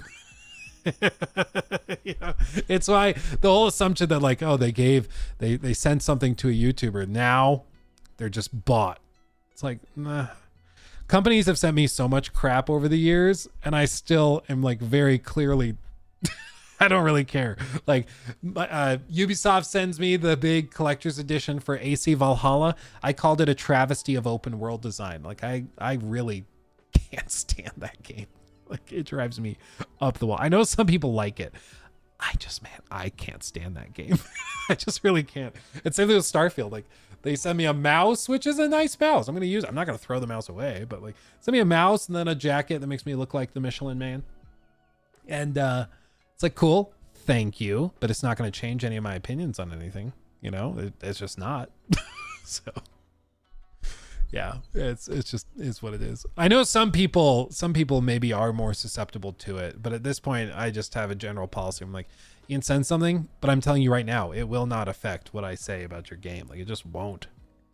Like you can try, but it's just not. And if you don't want to talk to me out after we do the video, okay, cool. But like, you really think a mouse is going to make me go, well, I didn't like the game, but now I do. Like, no. Oh, man. Boone, 7 months, baby. 7 months, baby. Indeed. Thank you, my friend. Tylen, thank you also for the 5. Hope you're well. Do you think we get Witcher 4 for this gen? What are your predictions for new gameplay mechanics? That's a good segue into... Where is it? Where did I put it? I pulled up the tab somewhere. Thought I did, at least. Maybe I did. I must have closed it accidentally. Here it is. Yeah, Witcher 4 by next generation. My guess is it's next gen. I think it's like early. If next gen starts like 2020... Well, what's weird is it looks like it's going to be split. Xbox very well could have their next generation console launch late next year to sometime early mid 2026 is when they would announce it. So even if like it's 2026, let's say it officially launches winter or like fall, maybe like October, November, the next Xbox launches in 2026. At that point, 2026, I think they've said PlayStation's not looking to do it until like 2028. So we could have a staggered generational cycle, which is going to be really, really weird. Like imagine if the Xbox Series consoles came out a year or two before the PlayStation 5. That's basically what they're talking about is probably going to happen this time around, which is weird. But if that's the case, I think it still probably lands like 2027. And I know that's a long time after Cyberpunk, but they're moving engines. I've got to think that takes a while. I just don't think it's going to be that fast. I would love to be wrong. I would love it if it launched like 26 or 25 or something. I would love that, but my gut's just saying they're going to take their time, as they should. But I don't think it's going to be like a quick turnaround or anything. I don't think they're going to pump it out. But it's a very good question. And it brings up this new segment. So the voice actor for Geralt in The Witcher 3 was actually on stream, it looks like, and he was asked a question about Geralt in The Witcher 4 and stuff, and he let a little something slip away. Let's hear what he had to say. 4 has been announced. I can't say anything about it. What we know is that Geralt will be part of the game. We just don't know how much, and the game won't focus on Geralt, so it's not about him this time. We don't know who it's about. I'm excited to find out. I want to know. I have not seen any script yet. I have not. I couldn't tell you if I did. This is the thing. So, I could be lying through my teeth, but I'm not. Or am I? It's weird because like you can hear Geralt in his voice, but he doesn't have like the added grit added to it, but you can still hear it. I find it really interesting. Anyway, I don't know if he was supposed to say that he that he has been contacted and that Geralt's going to be in the game, because as of right now, I don't think that's been officially confirmed. It was already discussed how this wasn't going to be about Geralt. They were going to have a new protagonist. What's up in the air is whether that new protagonist is character created. So in other words, like whether you get to design your own Witcher and make them look the way you want them to look and all that, or if it's going to be like Ciri or something. That's what has been discussed, and that's what is currently unknown, is who you'll play as. And it sounds like he doesn't know either. At least he's not willing to say. But Geralt being in the game, that, as far as I'm aware, is breaking news. I can't say anything about it. What we know is that Geralt will be part of the game. Yeah, I don't think we knew that. Maybe I'm just out of the loop, but I don't think we knew that. But the reason why that's interesting is because it means that the timelines are going to be roughly the same. So maybe we see like a really young Geralt, or maybe we see a really old Geralt. Who knows? Maybe they have Toussaint as a place where you can visit, and you can go find Geralt at the villa where, the not Hearts of Stone, where the Blood and Wine DLC ends. Maybe you can find him in his villa and at the vineyard. That could be super cool and just like a fun little nod. Or maybe he takes more of a direct role in the campaign. We don't know. Now, after people heard that Geralt was going to be in it, he says he's going to be in it. Presumably he's going to play him, which is why he's been told, like, get ready for it. People then inferred from that, oh, well, maybe that just points at Ciri being the playable character. Maybe that's what they're going to do. They're going to have Ciri as the protagonist. And some people were like, see, another example of them going woke. And here's the thing. There are plenty of examples in the games industry of activists getting involved into game stories and making them objectively worse. Okay? It does happen. It's demonstrable. And it's in those times where the games flop because the stories are written by not writers, but by activists who are not writers. Otherwise, they'd be writers and not activists first. So there are real instances of that happening. We don't know if that's what's happening here. And Ciri is a character that was beloved by everybody in the gaming community. What? Oh my God, we're old. 9 years ago when the game launched? Jesus Christ, we're old. Yeah, 9 years ago. Oh God, I'm going to have a mental breakdown just thinking about that. That was 9 years ago. The Witcher 3 was not... Okay, moving on. Otherwise, I'll lose it. So, everybody loves Ciri, okay? But now, because she's a girl, we're going to freak out about it. That is stupidity upon stupidity. Now, if we come back to The Witcher 4, and they announce that Ciri is actually now, like, they've recast her, and it's going to be like... Maybe they like cast Lizzo as Ciri, and then they just pretend like Ciri never looked like this, and that Ciri was always Lizzo, and we're bigots for noticing. Then we have a right to be upset, okay? Then I think people would be like, you're calling us racist and all these names when we're just pointing out that this is not the same Ciri that we had before. In that case, yes, we can all be upset. But as of right now, we are speculating that they might have Ciri as a character in a game that's years away. And in that case, I think we're just speculating, okay? It's not worth freaking out over anything. There is no scandal. We're all just speculating. Yeah, they they announced Jack Black as Geralt. Dude, that would Jack Black as Geralt and Kate Blanchett as a reincarnated Vesemir or something, or they just, that would be really funny. Anyway, all I'm saying is that Will Smith is here. How dare you, Justino? Jesus Christ. Anyway, there is no scandal right now. I've seen people try and turn this into a scandal. Them just like this guy saying Geralt's going to be in it, but he's not the protagonist. We've all known that was a thing for a long time. We've all known that this was going to be the route they went. None of this is news to anybody who's been following it. And this is why, for me, I don't take a lot of that, like this initial knee-jerk outrage that seriously.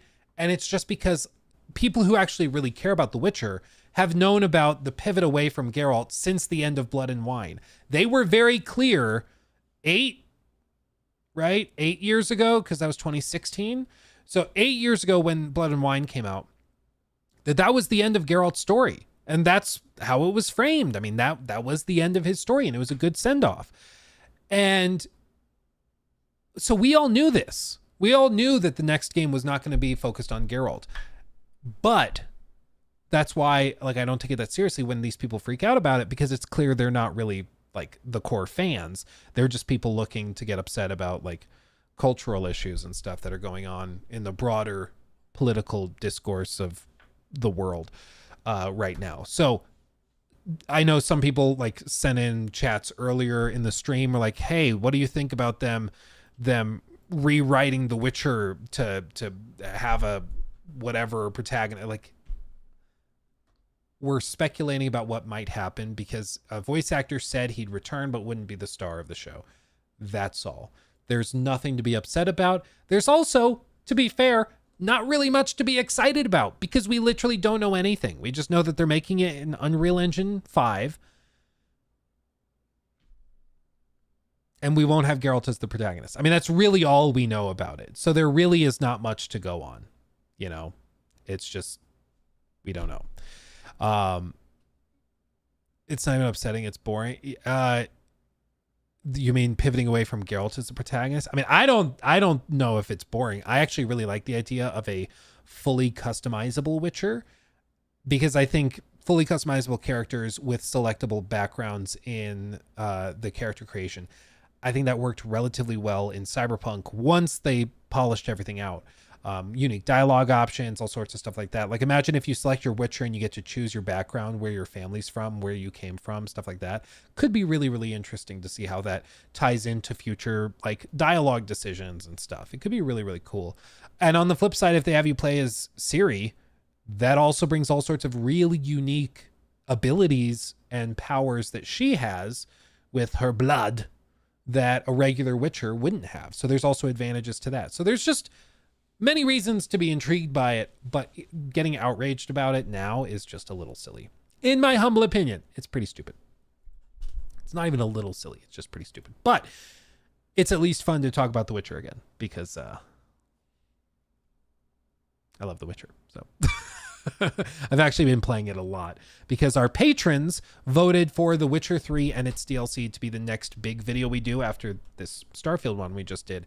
So I've been replaying The Witcher game, The Witcher 3 and the DLC, and having a wonderful time with it.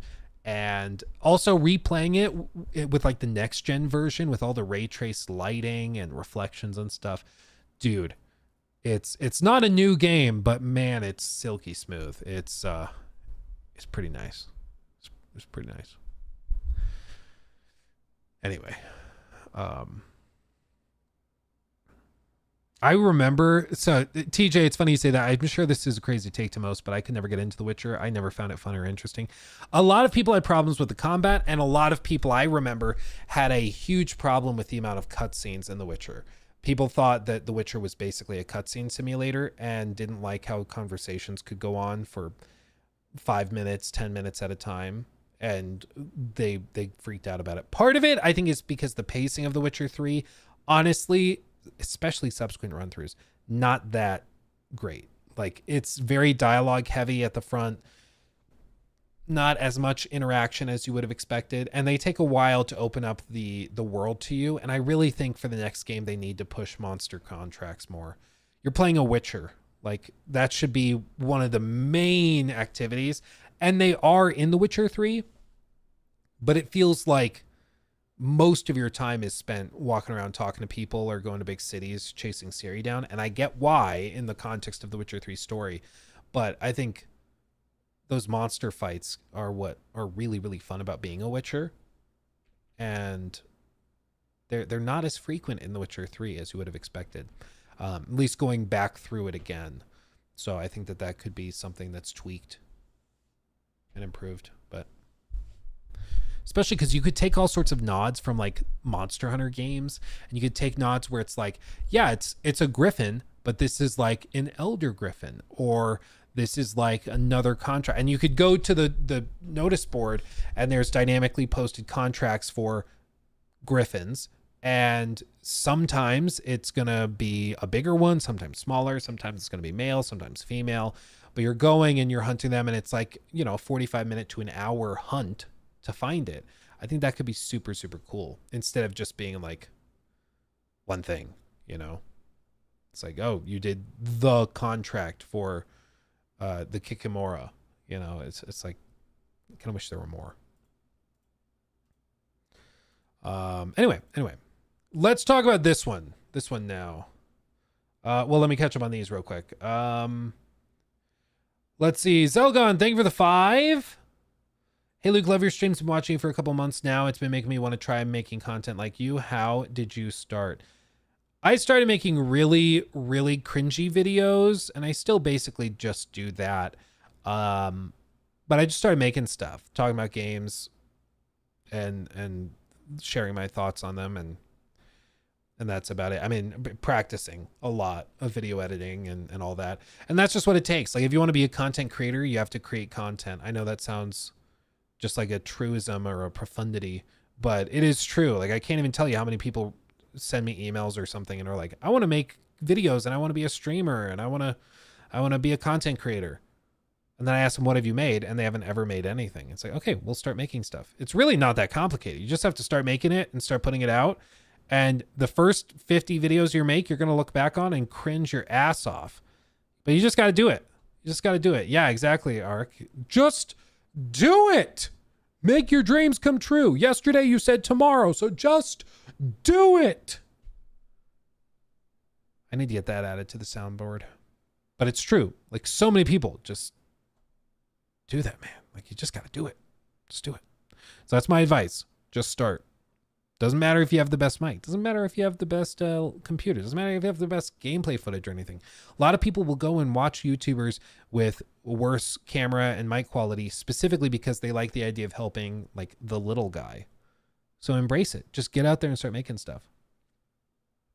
Yeah, I know everybody mocked and memed on that Shia LaBeouf video of him just screaming, just do it. But I actually, like, when I remember seeing that video years and years ago and just being like, he's right. Like, I know it's funny because he's being outrageous and he has the rat tail and everything, but like, he's right. You got to just do it. Don't let your dreams be dreams. Like, you got to do it.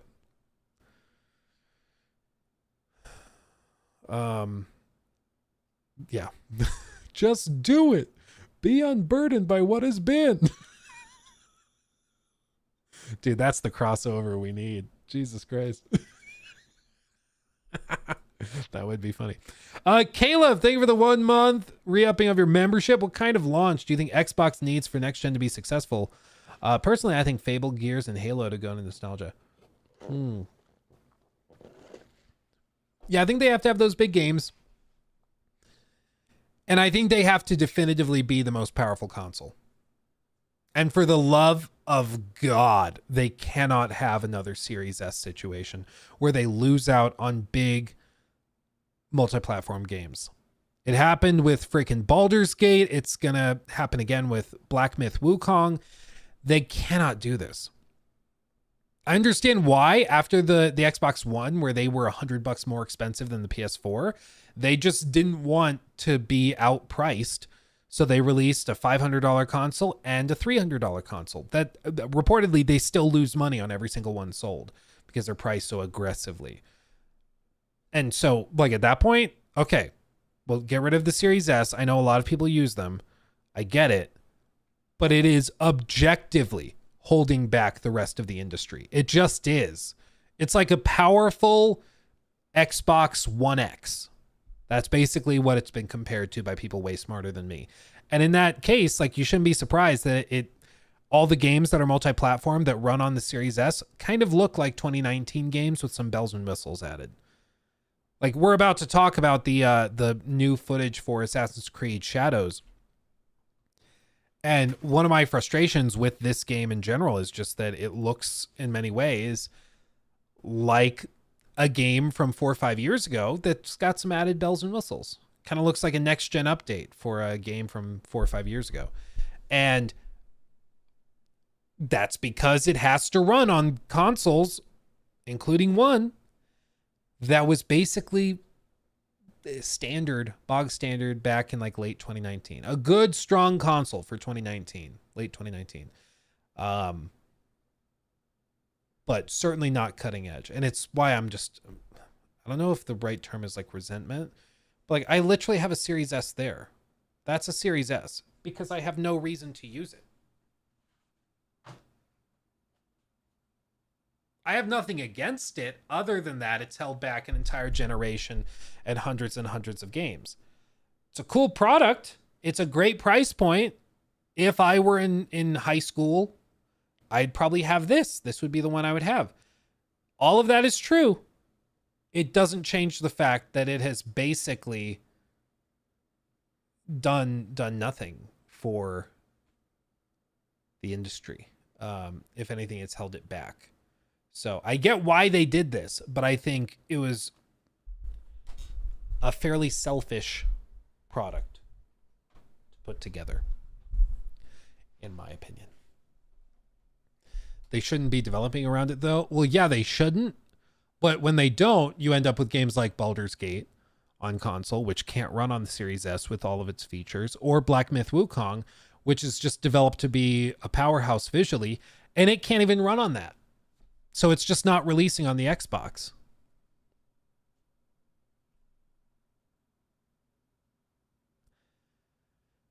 And no matter which way you cut it, that blows. That blows for people who are Xbox owners that own a Series S.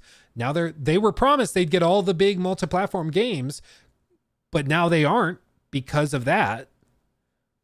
And for everybody else that has like even a PlayStation 5, they're getting games which are good-looking games, but games that are not really that much more ambitious, seemingly, at least visually, than what we've seen even in games from a handful of years ago.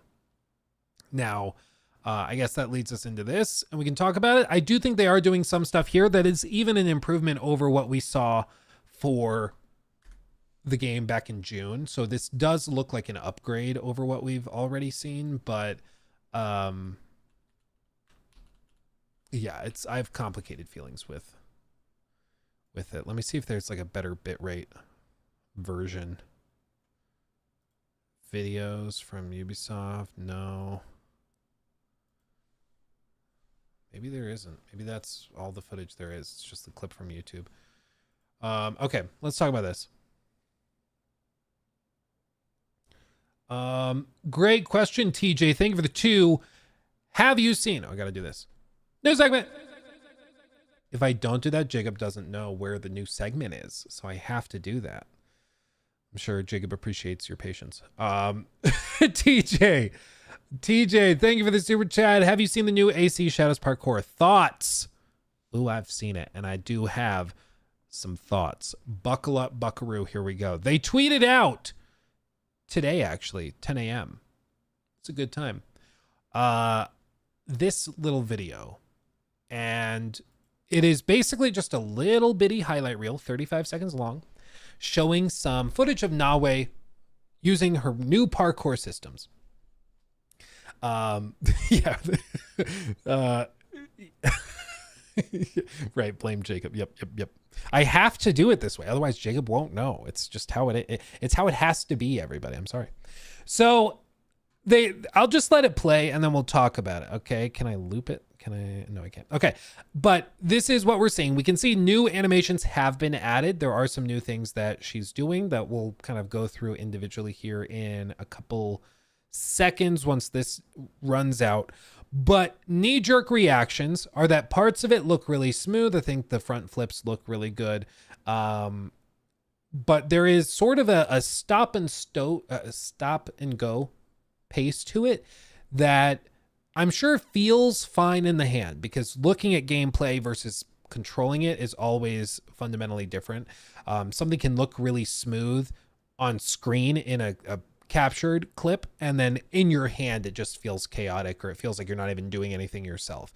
And then on the flip side, something can look, really like stuttery or stop and go, but then in the hand it feels better. So we don't know until we get our hands on it, but that's the initial impression. What I do notice immediately is new animations. The backflip thing is cool. The drop animations, this little flip jump, that's new. But then this is one of those leap animations from AC Valhalla. Or I'm sorry. Assassin's Creed Valhalla. I want to respect the actual title of the game, so we have to be fair. Assassin's Creed Valhalla. It is now canonically the right way to pronounce it. So things like that. This leap also looks straight from Valhalla, and then you see she has this like grapple hook that she throws out very quickly that latches onto this. It looks like they've just fully turned off the UI, which is normal for these types of captures. But it does seem like it can be launched very, very quickly, and it does seem very smooth as well, which I can appreciate. The other thing that stood out to me in these first couple shots is actually something that I was hoping to see, which is that they've brought over some of the weather tech from Avatar, it seems. I know they're running in different systems and everything. Like, obviously, they're two totally different games.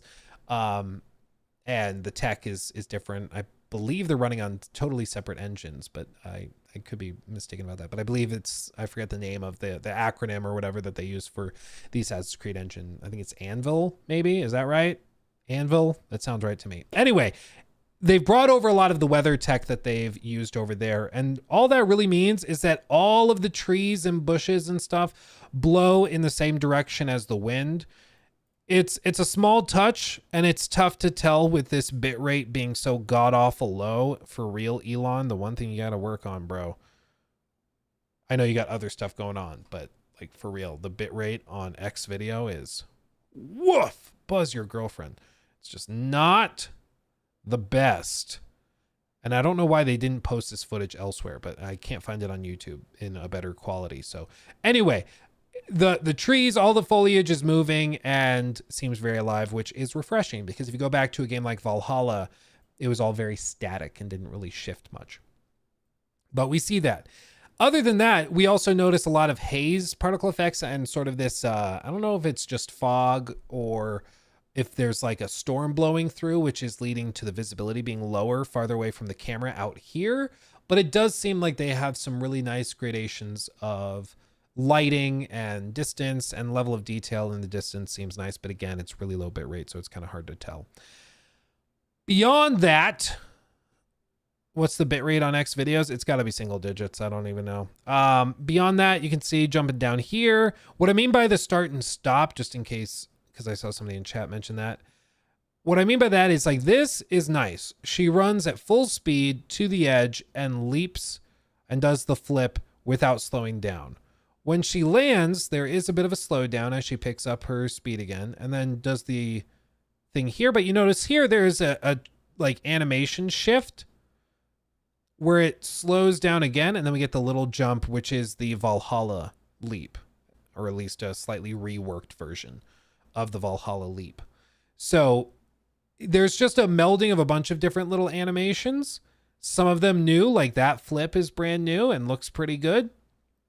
And then like these little hops and stuff that are from Valhalla that blend together into something that I think looks pretty good, but also where there's a couple of moments where you're like, that looked like a 250-pound Viking woman was making that move, not a 95-pound Japanese assassin, you know, where the movements are just a little bit different in how they actually leap over things. Like that looks like something you do if you had like a big axe on your back, not if you were tiny and able to just quickly boop right down, you know?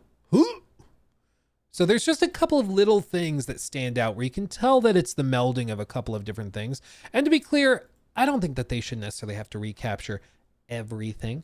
I don't think that's reasonable. Or even if this is all hand keyed and everything like that, it still just feels like it has remnants of Valhalla, or sorry, Assassin's Creed Valhalla. still present. So, as I've said many times before, like with this type of thing, its perception is reality. If the perception is that it's, you know, still got some Valhalla DNA in it, that's what you have to deal with. Even if it is all brand new from scratch, you either have to demonstrate to everybody's satisfaction that it is brand new and maybe they're just seeing things, or you have to rework it to the point where it doesn't look quite so familiar. But I think some people have been overly harsh on it. I don't think the gameplay looks bad or anything, but it also, as I alluded to in the segment right before this, it doesn't really represent the big leap forward that I was hoping for. I was hoping after all this time, after 4 years basically since the last major release, that we would see basically Unity level finesse added back to this. And it looks like reworked Valhalla, which isn't bad, but it's just not the leap I was hoping for. It looks like a step in the right direction because Valhalla was like 5 steps back. But again, I'm just biased. I don't really like Valhalla, as you can tell. But it just doesn't represent the big leap forward that I think a lot of other people were also hoping for. Doesn't mean it won't be fun. Doesn't mean that it won't feel good to control. But I do think that's the broader sentiment that people are expressing. But even still, like that also brings to mind another point, which is just that we can point at little bitty things. You know, we're getting 35 seconds of gameplay here, and then we're trying to form opinions on the parkour system from that. This is a tiny, tiny sliver of what the game actually has and will present to players. So it's not really doable to form a full opinion. But if we're just giving our gut checks and our gut reactions to what we're seeing, I think it looks like, again, a step or two forward from Valhalla. But I was really hoping that for this point in the generation, especially coming off of the amazing work done back in like 2014 with Unity and how fluid that system was, I was hoping that we'd be much closer to that than just a couple of steps above Valhalla, which, like, again, it's an improvement, but yeah, you know, it's just not quite what I was hoping for. Oh, did Joraptor get a higher bit rate? It does look like Joraptor got a higher bitrate clip. Hold on. Joraptor. The man, the myth, the legend. Let's see. Thank you for this. Thank you for the link. Is it Zion? Zion, thank you. Thank you. Yeah, it's Jorah. I should have known Jorah would have it. Let's see. It's a little, honestly, this might just be a straight download from X. It looks to be about the same. I can't even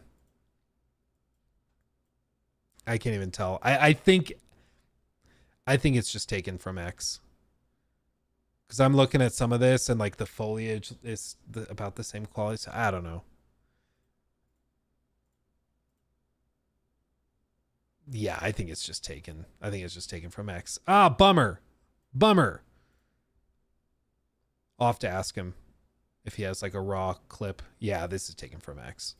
Anyway, I think they should be releasing higher quality footage. But even this footage, a lot of the post-processing effects, the motion blur, the gradated lighting, the fog and haze, that all looks really good. So I do think that this is a big step up from what we saw back even in June, which is promising because it does show that they're making steps to actually improving the game as we approach launch. But if Ubisoft has learned anything from the Outlaws stuff, be precise with what footage you use. Like, be precise, okay? Because that 10-minute clip that you gave IGN for Star Wars looked pretty poopy. And I don't know if that's because it was running on a Series S. I don't know if that's because it was an in-development build that had stuff turned off. I don't know. But what I do know is that it didn't look very good. And I think with this stuff, if you're going to release these clips, release high bitrate clips. Release footage that looks the best it possibly can, so you remove any possible discussion of quality. Like, just remove that from the equation. Don't let people question it. Be like, regardless of what you think of Yasuke or this or that, at least the game is beautiful. Just get to that point. But and then again, maybe this is part of the strategy. Release only, footage through X where the bit rate is so low it looks like somebody smeared Vaseline or like a Krispy Kreme donut over your screen. And that way it's like, no, it doesn't look bad. It's just low bit rate. Because of X, it's Elon's fault. It's not our fault. maybe that's the strategy. It's not a bad idea, honestly. Not a bad idea. But all that say, we're gonna keep an eye on it. Like, the whole thing right now with Shadows is that I think it looks fine. I'm honestly more intrigued by Outlaws than I am for Shadows, but that's also to be expected. They haven't really marketed Shadows hardly at all. So as we get closer to launch for Shadows, I'm sure we're going to see a lot more, and I'll keep an eye on it when that happens. As for other things like, preview events and things like that, I don't know if they're going to be doing those, especially after this stuff with people upset about the way they handled the Star Wars events, but who knows? Who knows how that'll be, but you better believe they're going to try to figure out how to handle it. I don't know if they're going to do preview events. I don't know if they're going to do like remote play sessions. The big thing is, like, with big games like this that leak a lot of these big companies, the reason they hold in-person events is sometimes, or at least in the past I've seen it with some studios, is because they're worried about leaks. So when they do remote capture events or like streamed events, sometimes the odds of footage leaking go up a lot because a YouTuber will play it and then just like take a picture on their phone or something. So they do in-person events to try and fight that. A lot of these companies, though, like Ubisoft with Star Wars Outlaws, they did both. So like clearly it was not for security reasons because they still did the remote play sessions and the in-person stuff. So that doesn't really hold up. But I don't know if they're going to approach it the same way with Star Wars or with AC Shadows. I don't know if they're more worried about leaks there. We'll see. But I think the footage looks fine. But like I said, it looks like a few steps forward from where they were with Valhalla. But to me, that's frustrating because I feel like Valhalla was like 5 steps backwards.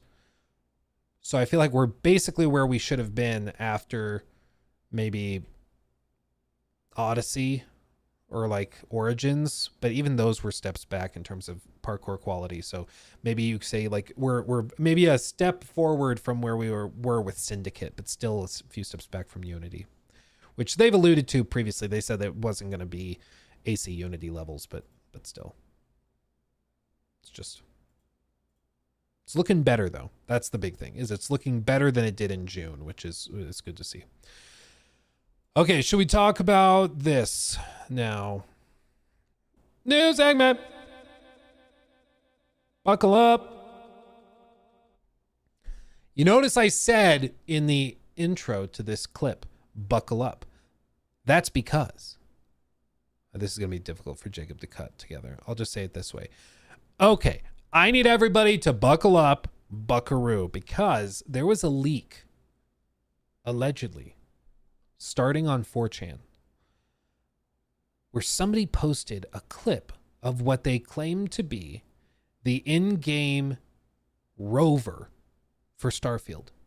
This is allegedly going to be the big free update that they add either right before or right after the DLC for the game launches. Shattered Space or whatever it's called. And the footage, honestly, let's pull it up. It's been, people have gone back and forth saying it's fake and it's a mod. And then other people are saying it's real. Personally, to me, I think it looks real, because if this were a mod, I think it would be out by now. I think people would be talking about it. I think modders would be discussing it. I don't think that this would be something that would stay secret. But you see he's driving around, navigating through some shrubs around rocks and stuff, and is able to traverse a good bit faster. This is like a low gravity planet, so you see he's just like flying over rocks over pretty good distances. There is a boost, so it does seem to be like involving the same basic controls as the boost pack, which is a little funny. But you can see like he's able to crank the boost for a little bit of extra oomph as he goes over jumps. And it also looks like there is like some sort of ammunition score. I'm guessing it's probably more like vehicle damage. But even as he's taking some of these big hits, let's see if when he lands this, if this changes. It didn't change. So I don't really know what the 100 out of 100 is supposed to mean. Maybe that is just damage and he hasn't taken any in these jumps. Maybe they have God mode turned on. Who knows? But this seems to be a pretty reasonable to expect. I think capture. I all of this. Okay. I can't talk today. I'm just like, I swear to God, I'm not drunk. I'm just brain fried. Okay. This, however, does seem to be, in my view, most likely a leak of the rover. I think that this is probably what it looks like. Now, I already see people in chat. I already see people in chat making jokes. Edwin, this looks fake. There's no hitching or anything. Yeah. Where are the frame drops? I will say there are a good number of like things popping in the distance, which again makes me be like, okay, this is probably real. Like there's a lot of pop in stuff like that. That's the other thing, is it's pretty low quality footage. So it's covering up some of the pop in of smaller foliage close up to the camera. But this has always been the struggle for the creation engine, is just streaming data in. It's not very fast at that. Some people say it's because of each object having physics applied to it or this or that. Who knows?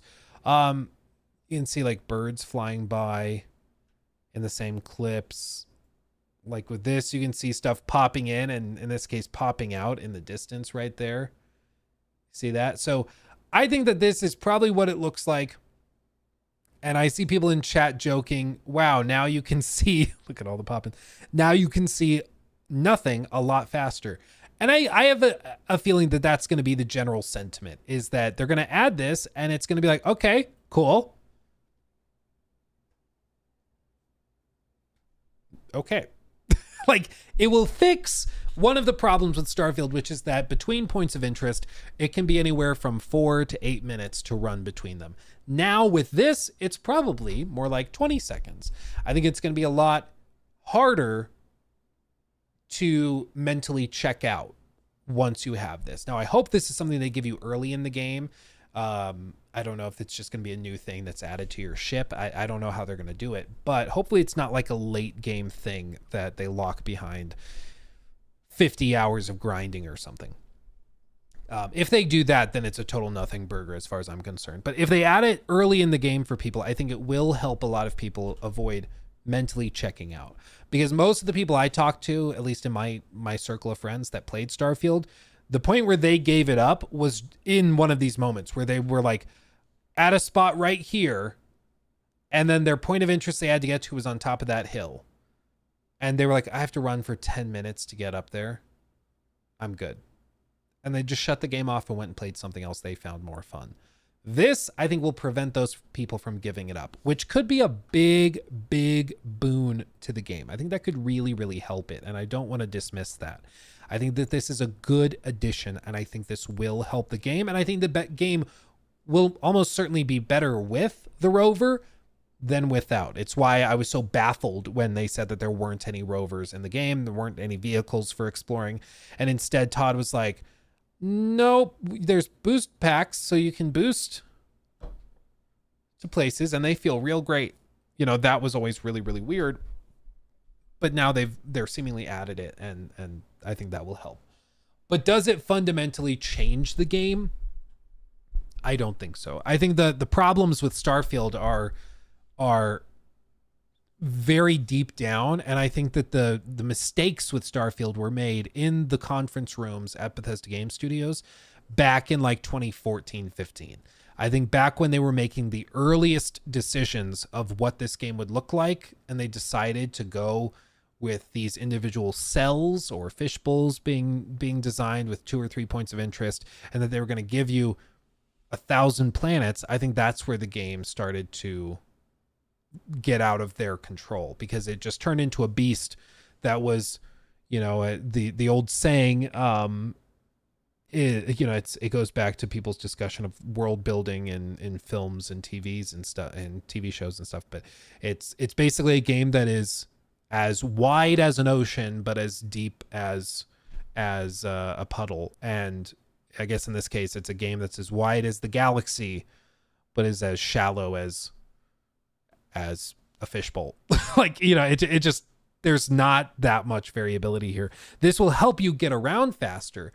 But if anything, I think this will help people get between points of interest quickly to realize that there's 2 or 3 points of interest that aren't that novel, you know. So where do these like gnats come from? Flies come from? They're like taunting me.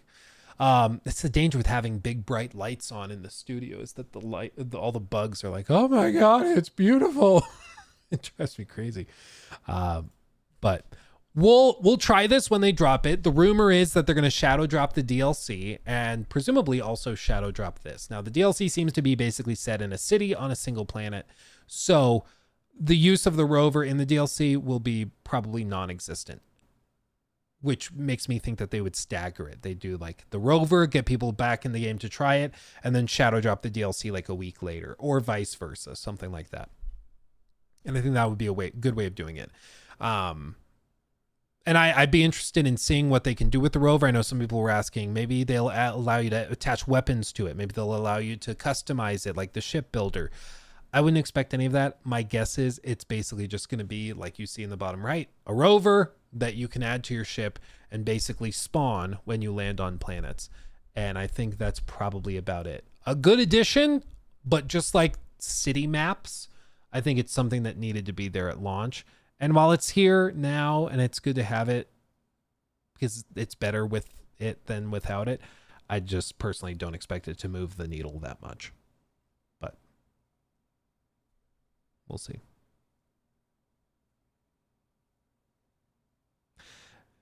It's Bethesda. We'll be lucky if it doesn't break the game. Unfortunately, I think you're right. But I mean, I think that if this gameplay looks solid, but it is a Bethesda game and it's Starfield. So lots of pop in as you're moving around. This is weird because when it crashes, the buggy flips and then you see this like artificial crash thing added with the blue frame. So I don't know what the deal is there. I will say I'm also kind of surprised that it moves so floaty. Like it just kind of glides over a lot of these bumps and a lot of the rocks and stuff, which is good because a lot of the maps in Starfield are very, very rocky and clearly were not designed for you to have a rover. Or weren't like the rock spawn like frequency wasn't factored in to allow rovers to drive between them. But like this, very, very floaty. And this is Jemison. I think this is a planet like I've even been to. And I don't remember it being this low gravity. So it makes me wonder, did they turn the gravity down on the rover specifically so that it floats more? I don't know. But it does kind of have that vibe. Like this is a very, very low gravity planet. But there's birds flying around. I don't know. We'll see when we get it. We'll see when we get it. We'll see. And it was leaked on 4chan alongside this image. which they also posted. And yeah, it looks real. I mean, if it's a mod, it's a really good mod, but my guess is it's probably real.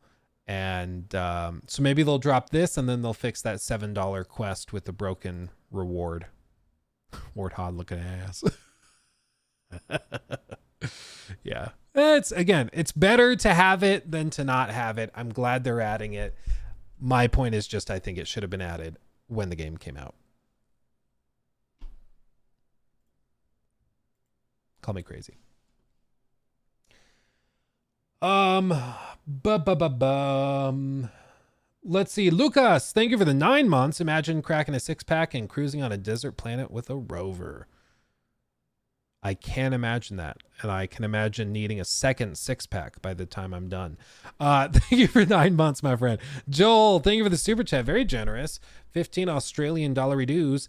Love your videos. Do you think GTA 6 Online will be as bad as it is now, or will they make it possible to buy things in-game without shark cards? I really don't know why people use them. I mean, they directly benefit from locking everything behind shark cards, so I expect it to be probably even more toxic, and I would not expect it to be like that smooth at launch either. Their recent history with online stuff has not been great. So I expect they're going to launch GTA 6 single player, and then like 6 months later, they're going to drop the multiplayer mode. And I fully expect it to be totally broken, the servers to crash, wait times to be insane. I think it's going to be a nightmare to try and play GTA Online at launch, but everybody still will try. And then it's going to, over the course of a year or two, it's going to turn into just GTA Online next gen. And it's just going to be really, really busted. Like, I really hope that they have something in the plans for dealing with hackers, because it's bad. Like GTA Online, you basically can't play on PC without losing like your IP address and having exploits and hackers mess with you. Like even Red Dead Online, you can't play without running into hackers. It's crazy. So all that to say, I would not expect it to be better. I'd expect it to probably be worse. Pipo, thank you for the super chat as well. Did we already review the new Stalker gameplay? I'm late today. The clip that I have for it, the Stalker deep dive dev thing, that's like 35 minutes long. Let's hear. This is the thing they did. They did a developer deep dive on it and broke it down. It was just delayed again, and I was really happy to hear that, because I know a lot of Stalker fans were livid that I said it was the worst thing I played at Summer Game Fest. But like, I'm saying that because that's just the case. Out of all the things I played, it was the worst thing I played there. Does that mean the game is going to be bad? No. Does that mean that the game itself at that time was bad? No. It means that as a demo, it was a bad demo. It was a demo that didn't run well, was basically a screen tearing simulator, which in this footage, there is no screen tearing, which makes me think that it was probably just a bad demo, which is like, this is all very encouraging. I don't want the game to be bad, but if the gameplay, or if the game runs really, really poorly, and if the demo is bad and the sound isn't working right, and there's other problems with like enemies not reacting properly to prompts, that stuff I'll call out because it's what I saw. I'm not going to lie to you and be like, no, it's actually like, yeah, it didn't run that well, but it was actually really amazing. I can't wait to see. Like, that's propaganda. If that's what you want, like, that's just not what I'm going to do. But this footage looks far better than what we saw in June, which is very, very encouraging. And to hear them delay it again is also good news, because it means that they're also going to try and fix it up and get it to where it needs to be. And again, that's just precisely what you would hope. So, as for like full breakdowns on gameplay systems and stuff, they do go into all of that here, but just on the most bare bones level, this looks and runs way better than what we saw in person in June. And that's either because this is like a really supercomputer focused build, and what we played in LA was not, or they've just made that many improvements. I don't really know. Or again, the demo was just bad. But it's good to see that it's running way better. It looks way better. The screen tearing issue seems to be resolved, at least in this capture. So it's really encouraging to see a major, major improvement. But it's one of those things where I think people were just expecting me to just like glaze it. And I'm like, no, what I played was not very good. And everybody I spoke to that played it agreed it was the worst thing they played at Summer Game Fest. But this looks way better. And so that's why it's really encouraging. But it's encouraging because I saw it in the past in a much different state. If I was just like pretending everything was amazing, it wouldn't tell you much of anything. But this is a major step up, which again is very, very good to hear. So I hope that they get it across the finish line. I'm sure that we're going to get more gameplay, like deep dives and stuff as we get closer to launch. And we'll probably keep an eye on it. But yeah, it's just, yeah, it's kind of facts over feelings. Well, it's just, what's also like stupid about it is that it's like the people that are upset, like most upset about me saying that it was the worst thing I played at Summer Game Fest. It's like, okay, well, you didn't play the demo. Like I played the demo. Me and my team played the demo and we watched it. We weren't allowed to capture any of the footage. And I know why, because that demo was not very good. Again, doesn't mean the game will be bad. It just means the demo is bad. You know, like it's not that complicated. So anyway, hopes for Black Myth after that final trailer come out. Yeah, I hope it's really good. And I've heard rumblings. People are liking it. I don't have it. So, you know, I'm not secretly being coy and being like, oh yeah, I've heard somebody reviewing it that said it's really good. I don't have it. I don't have it. Okay. At least not right now. I don't have the game. I haven't signed anything. I haven't touched it. But I've heard through the grapevine from people that have it that this could be a good one. So yeah, I wish I could give you more, but I just literally don't have anything else. Kevin Morley, thank you for the 5. I'm very fascinated by Fallout London. Will there be a world where they release it for consoles, or do I need to start getting a gaming computer? Great content, by the way. I think the only way in which that could end up on console is if they got official clearance from Bethesda and it was added to the Creation Club, but I don't think there is any way in hell that it would ever go that far. Just getting Bethesda to acknowledge its existence has proved impossible. They still have not even said good job on that, which is ridiculous. I know some people claim it's for trademark reasons, but that doesn't hold up because you can sign variances and allow them to still use the IP in a licensed capacity, even if they're not being compensated for it. So none of that holds up. They're just kind of being dicks about it as far as anybody can tell. So I hate to break it to you, but I do think you're going to need a gaming PC if you ever want to try it.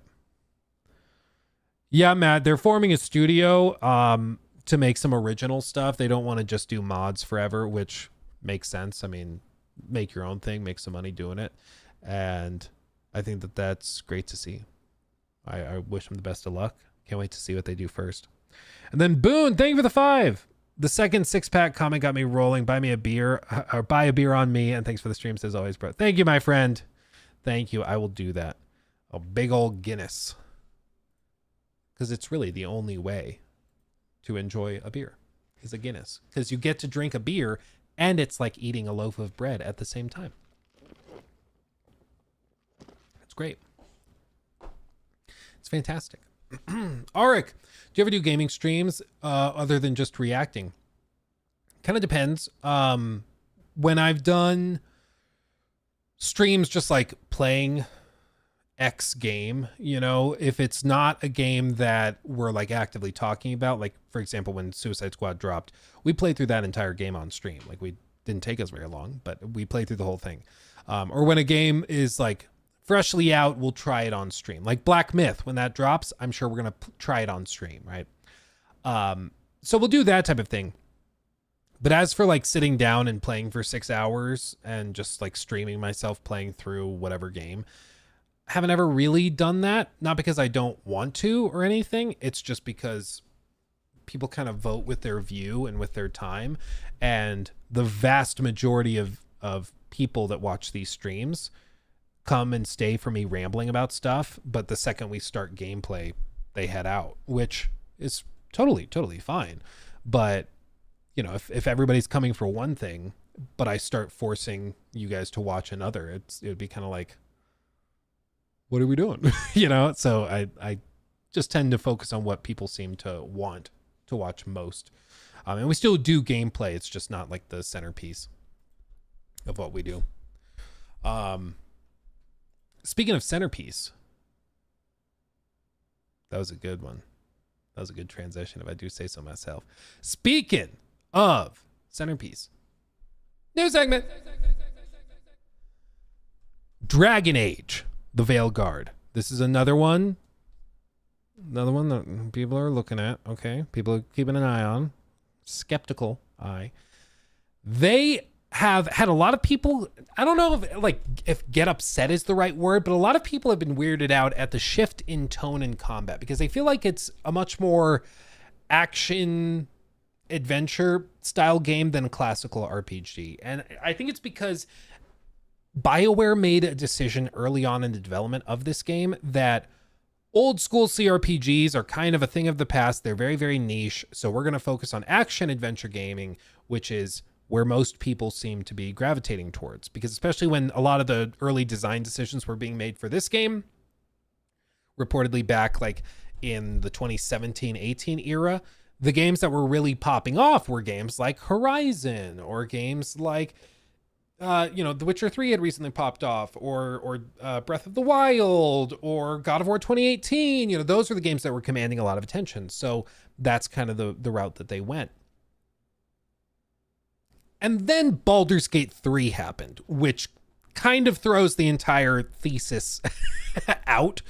But that's, at the end of the day, what Dragon Age, I think, is going to struggle with, is that they are going to be compared to something, right? Like, if there's no way this game comes out and is just its own monolith, okay? It's going to be compared to something like a Baldur's Gate in terms of RPG mechanics if they try to focus on that and lean into that. If it leans more into action adventure, it's going to be compared to things like a God of War or other action adventure games in the fantasy realm as well. And so they've got to try to figure out how they're going to differentiate themselves and how they're going to be defined. Do they want to go up and try to advertise this and push it as an RPG first and foremost? They can do that, but that's going to lead to some interesting debates over whether it can hold up to the Baldur's Gate 3 standard, which has been raised, of course. It's a very exceptionally good game, certainly, but it has raised the bar in terms of what people can expect from RPGs and the dynamics and variability that comes with that. But then if they lean into action adventure, they have to live up to the scope and scale and fun factor of a lot of those games. So it's a tricky thing to figure it out, to figure out how they want to frame it. But one of the biggest shifts is that they've changed how you interact with your companions, specifically during combat. And some people are really excited. Other people are just curious. My wife, Nikki, is a diehard Dragon Age fan. She loves Origins most of all, but she's been keeping a close eye on this. And when she saw the trailer breakdown of how they were doing this, she was just very, that was her reaction. It's very, very strange. Curious, intrigued, but not sold on it immediately. It wasn't a feature shift where it's like, that's just objectively better. That's way better. People are either like turned off by it because they were hoping it would be more Inquisition style, or they're like all in for it. Or rather, they're not all in for it. They're suspicious. Nobody's really all in based on what we've seen right now because we haven't really seen gameplay deep dives on it. But as you can see, Dragon Age the Veilguard won't let you control your companions because you can't handle it. Quote, this is a much higher actions per minute game, which, hearing this term, actions per minute, that's something that like game designers will look at on spreadsheets and stuff. It's like, okay, how many actions per second or per minute will keep a gamer engaged? I've done those videos on like the 40-second rule of open world game design, where how many seconds should be between points of interest for players. And it's like, for some games, 15 seconds. For other games, it's 40 seconds or this or that. And they pace it that way based on their data, based on what they see from players, how they're responding to stuff. And that's how they balance it. And that's something where it's also like done in a spreadsheet basically, but it's what informs the final game's design. And in this case, it seems like they have specifically reworked how many actions per minute are required by the player. So players are much more engaged than they would have been in other games where maybe you just set up your party members and let them basically fight the boss for you. They describe in this article, speaking to Edge magazine, game director Corinne Bush, I don't know, explained why the Dragon Age the Veilguard is dropping the party controlling formula of previous games, even as it drops your companion count from 3 to 2. Quote, on the experiential side, we wanted you to feel like you are Rook, Bush explained. You are in this world. You're really focused on your actions. We wanted the companions to feel like they, as fully realized characters, are in control of their own actions. They make their own decisions. End quote. That's a major deviation from the rest of the series, but Bush says that there's a simple reason for that. Dragon Age the Veilguard is, quote, a much higher actions per minute game. It is more technically demanding on the player, so when we tried allowing you full control of your companions as well, we've found it wasn't actually adding to the experience. In fact, in some ways, it was detrimental, giving the demanding nature of just controlling your own character. And I do think that this is fair. And the one thing that gets me encouraged is that they actually did try. When we tried allowing you full control of your companions as well, what we've found is it wasn't actually adding to the experience. So they did testing and found that when they gave you control of the other characters, it was actually leading to situations where people were like frustrated that they couldn't keep up with it because there was just too much going on, which can certainly happen. Not every game should give you full control over absolutely everything.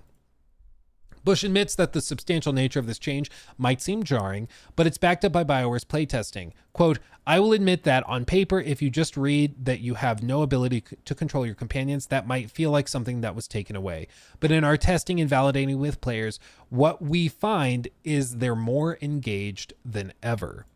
While you won't have full control of your characters, you will still be able to shape some of their movements in combat. Bush references returning rogue Lace Harding, saying that, quote, she is her own realized individual. She's got her own behaviors, how she prioritizes targets, whether she gets up close and draws aggro or stays further back at range. But you'll be able to direct her in combat by activating her abilities from the wheel. Those abilities are part of BioWare's big push towards combo-based combat.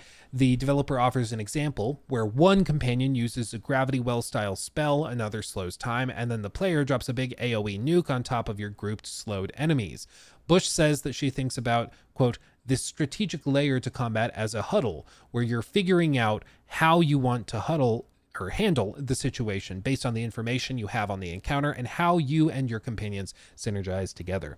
It's undoubtedly a big change to the traditional Dragon Age formula, but Bush's suggestion that the change has been almost forced on BioWare by the Veilguard's added complexity is certainly an intriguing one. The added combo system also suggests that you won't feel entirely without a tactical layer. And if what she says about testing feedback is true, then perhaps this will have a bigger impact on BioWare's RPGs moving forward. I mean, there's like 3 or 4 references to it, but they keep going back to data-driven design decisions and player testing.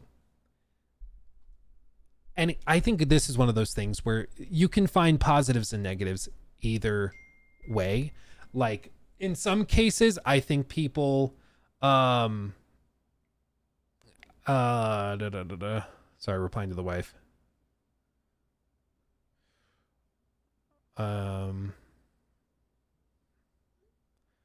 Okay.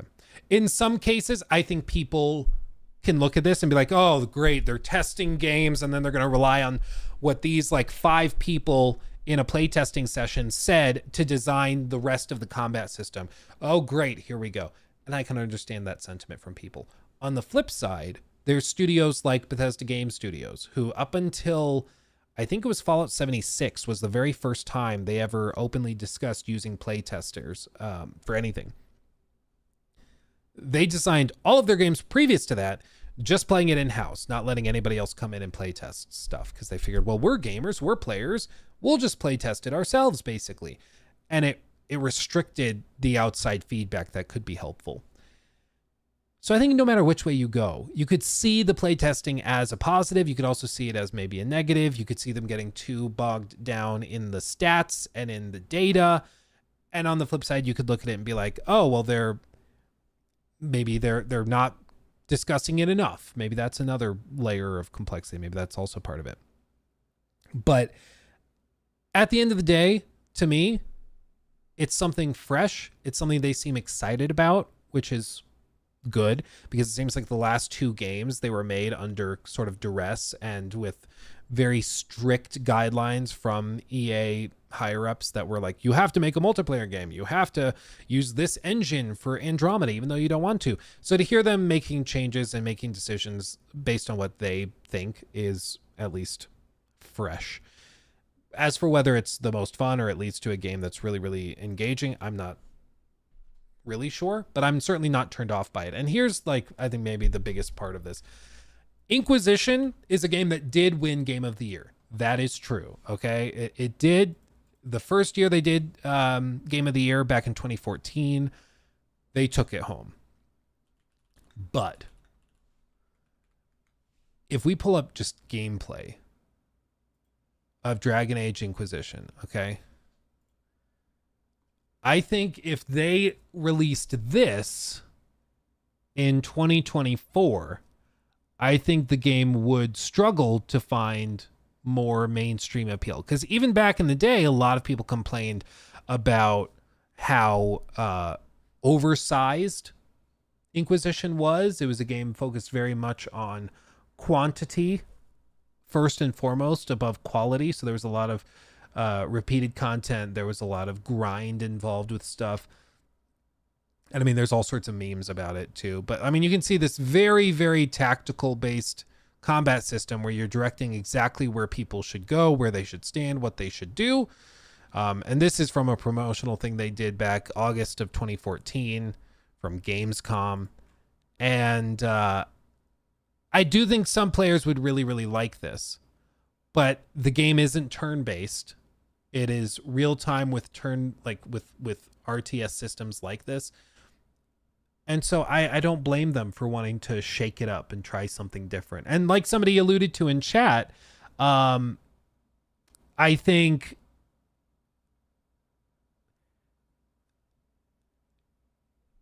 how do I even phrase this?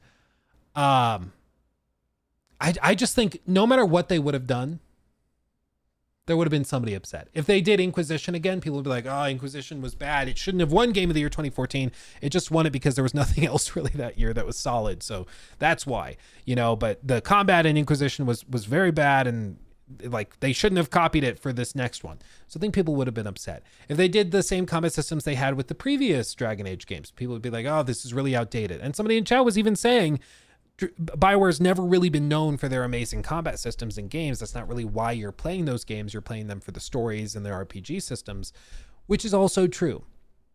So I think it was kind of damned if you do, damned if you don't. Change it. I'm hoping that it ends up being fun to play and it actually converts into something that's a little bit more robust. And what I'll say is that what we saw in that gameplay footage they dropped was promising. I think it looked decently solid, and it didn't look as slow and kind of clunky as Inquisition's combat, which was promising at the very, very least. Thought Shadow of Mordor should have won in 2014. Yeah, I mean, I think probably as well. I always think that Shadow of Mordor dropped in 2013, but I think you're right, it was 2014. Shadow of Mordor. Yeah, September 30th, 2014. Yeah, easy clap. That should absolutely have taken it. But hindsight's 2020, I suppose.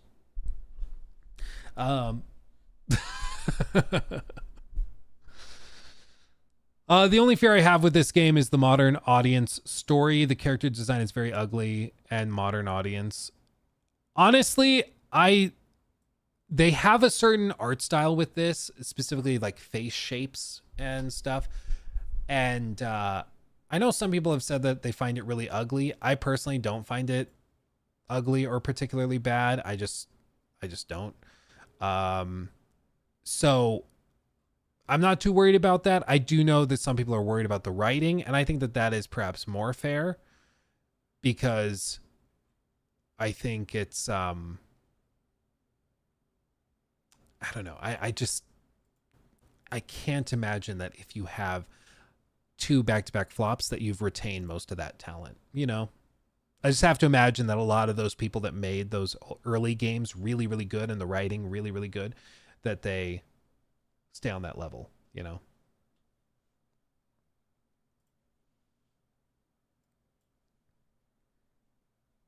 It's a cheap looking cartoony over the top style. Yeah, I mean, it is a style without a doubt.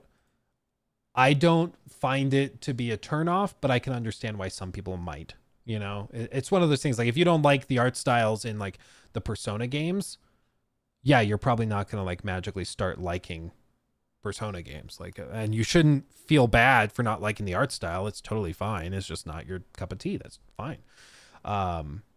But I just personally, I kind of like the look and the vibe of it. But I do know people that will just not play a game because they don't really like the art style, which is an unfortunate reason to miss out on a game that's otherwise potentially good. Like, who was that who was I talking to that was... Oh, it was my old buddy that I used to work with at Best Buy. I ran into him and we talked for a while about games. What game was it? Oh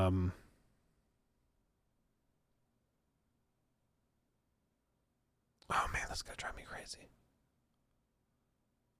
What game was it that... Oh man, it's gonna drive me crazy. Oh, it wasn't Darkest Dungeon or anything, but it's one of those games that had like some 2D art style to it.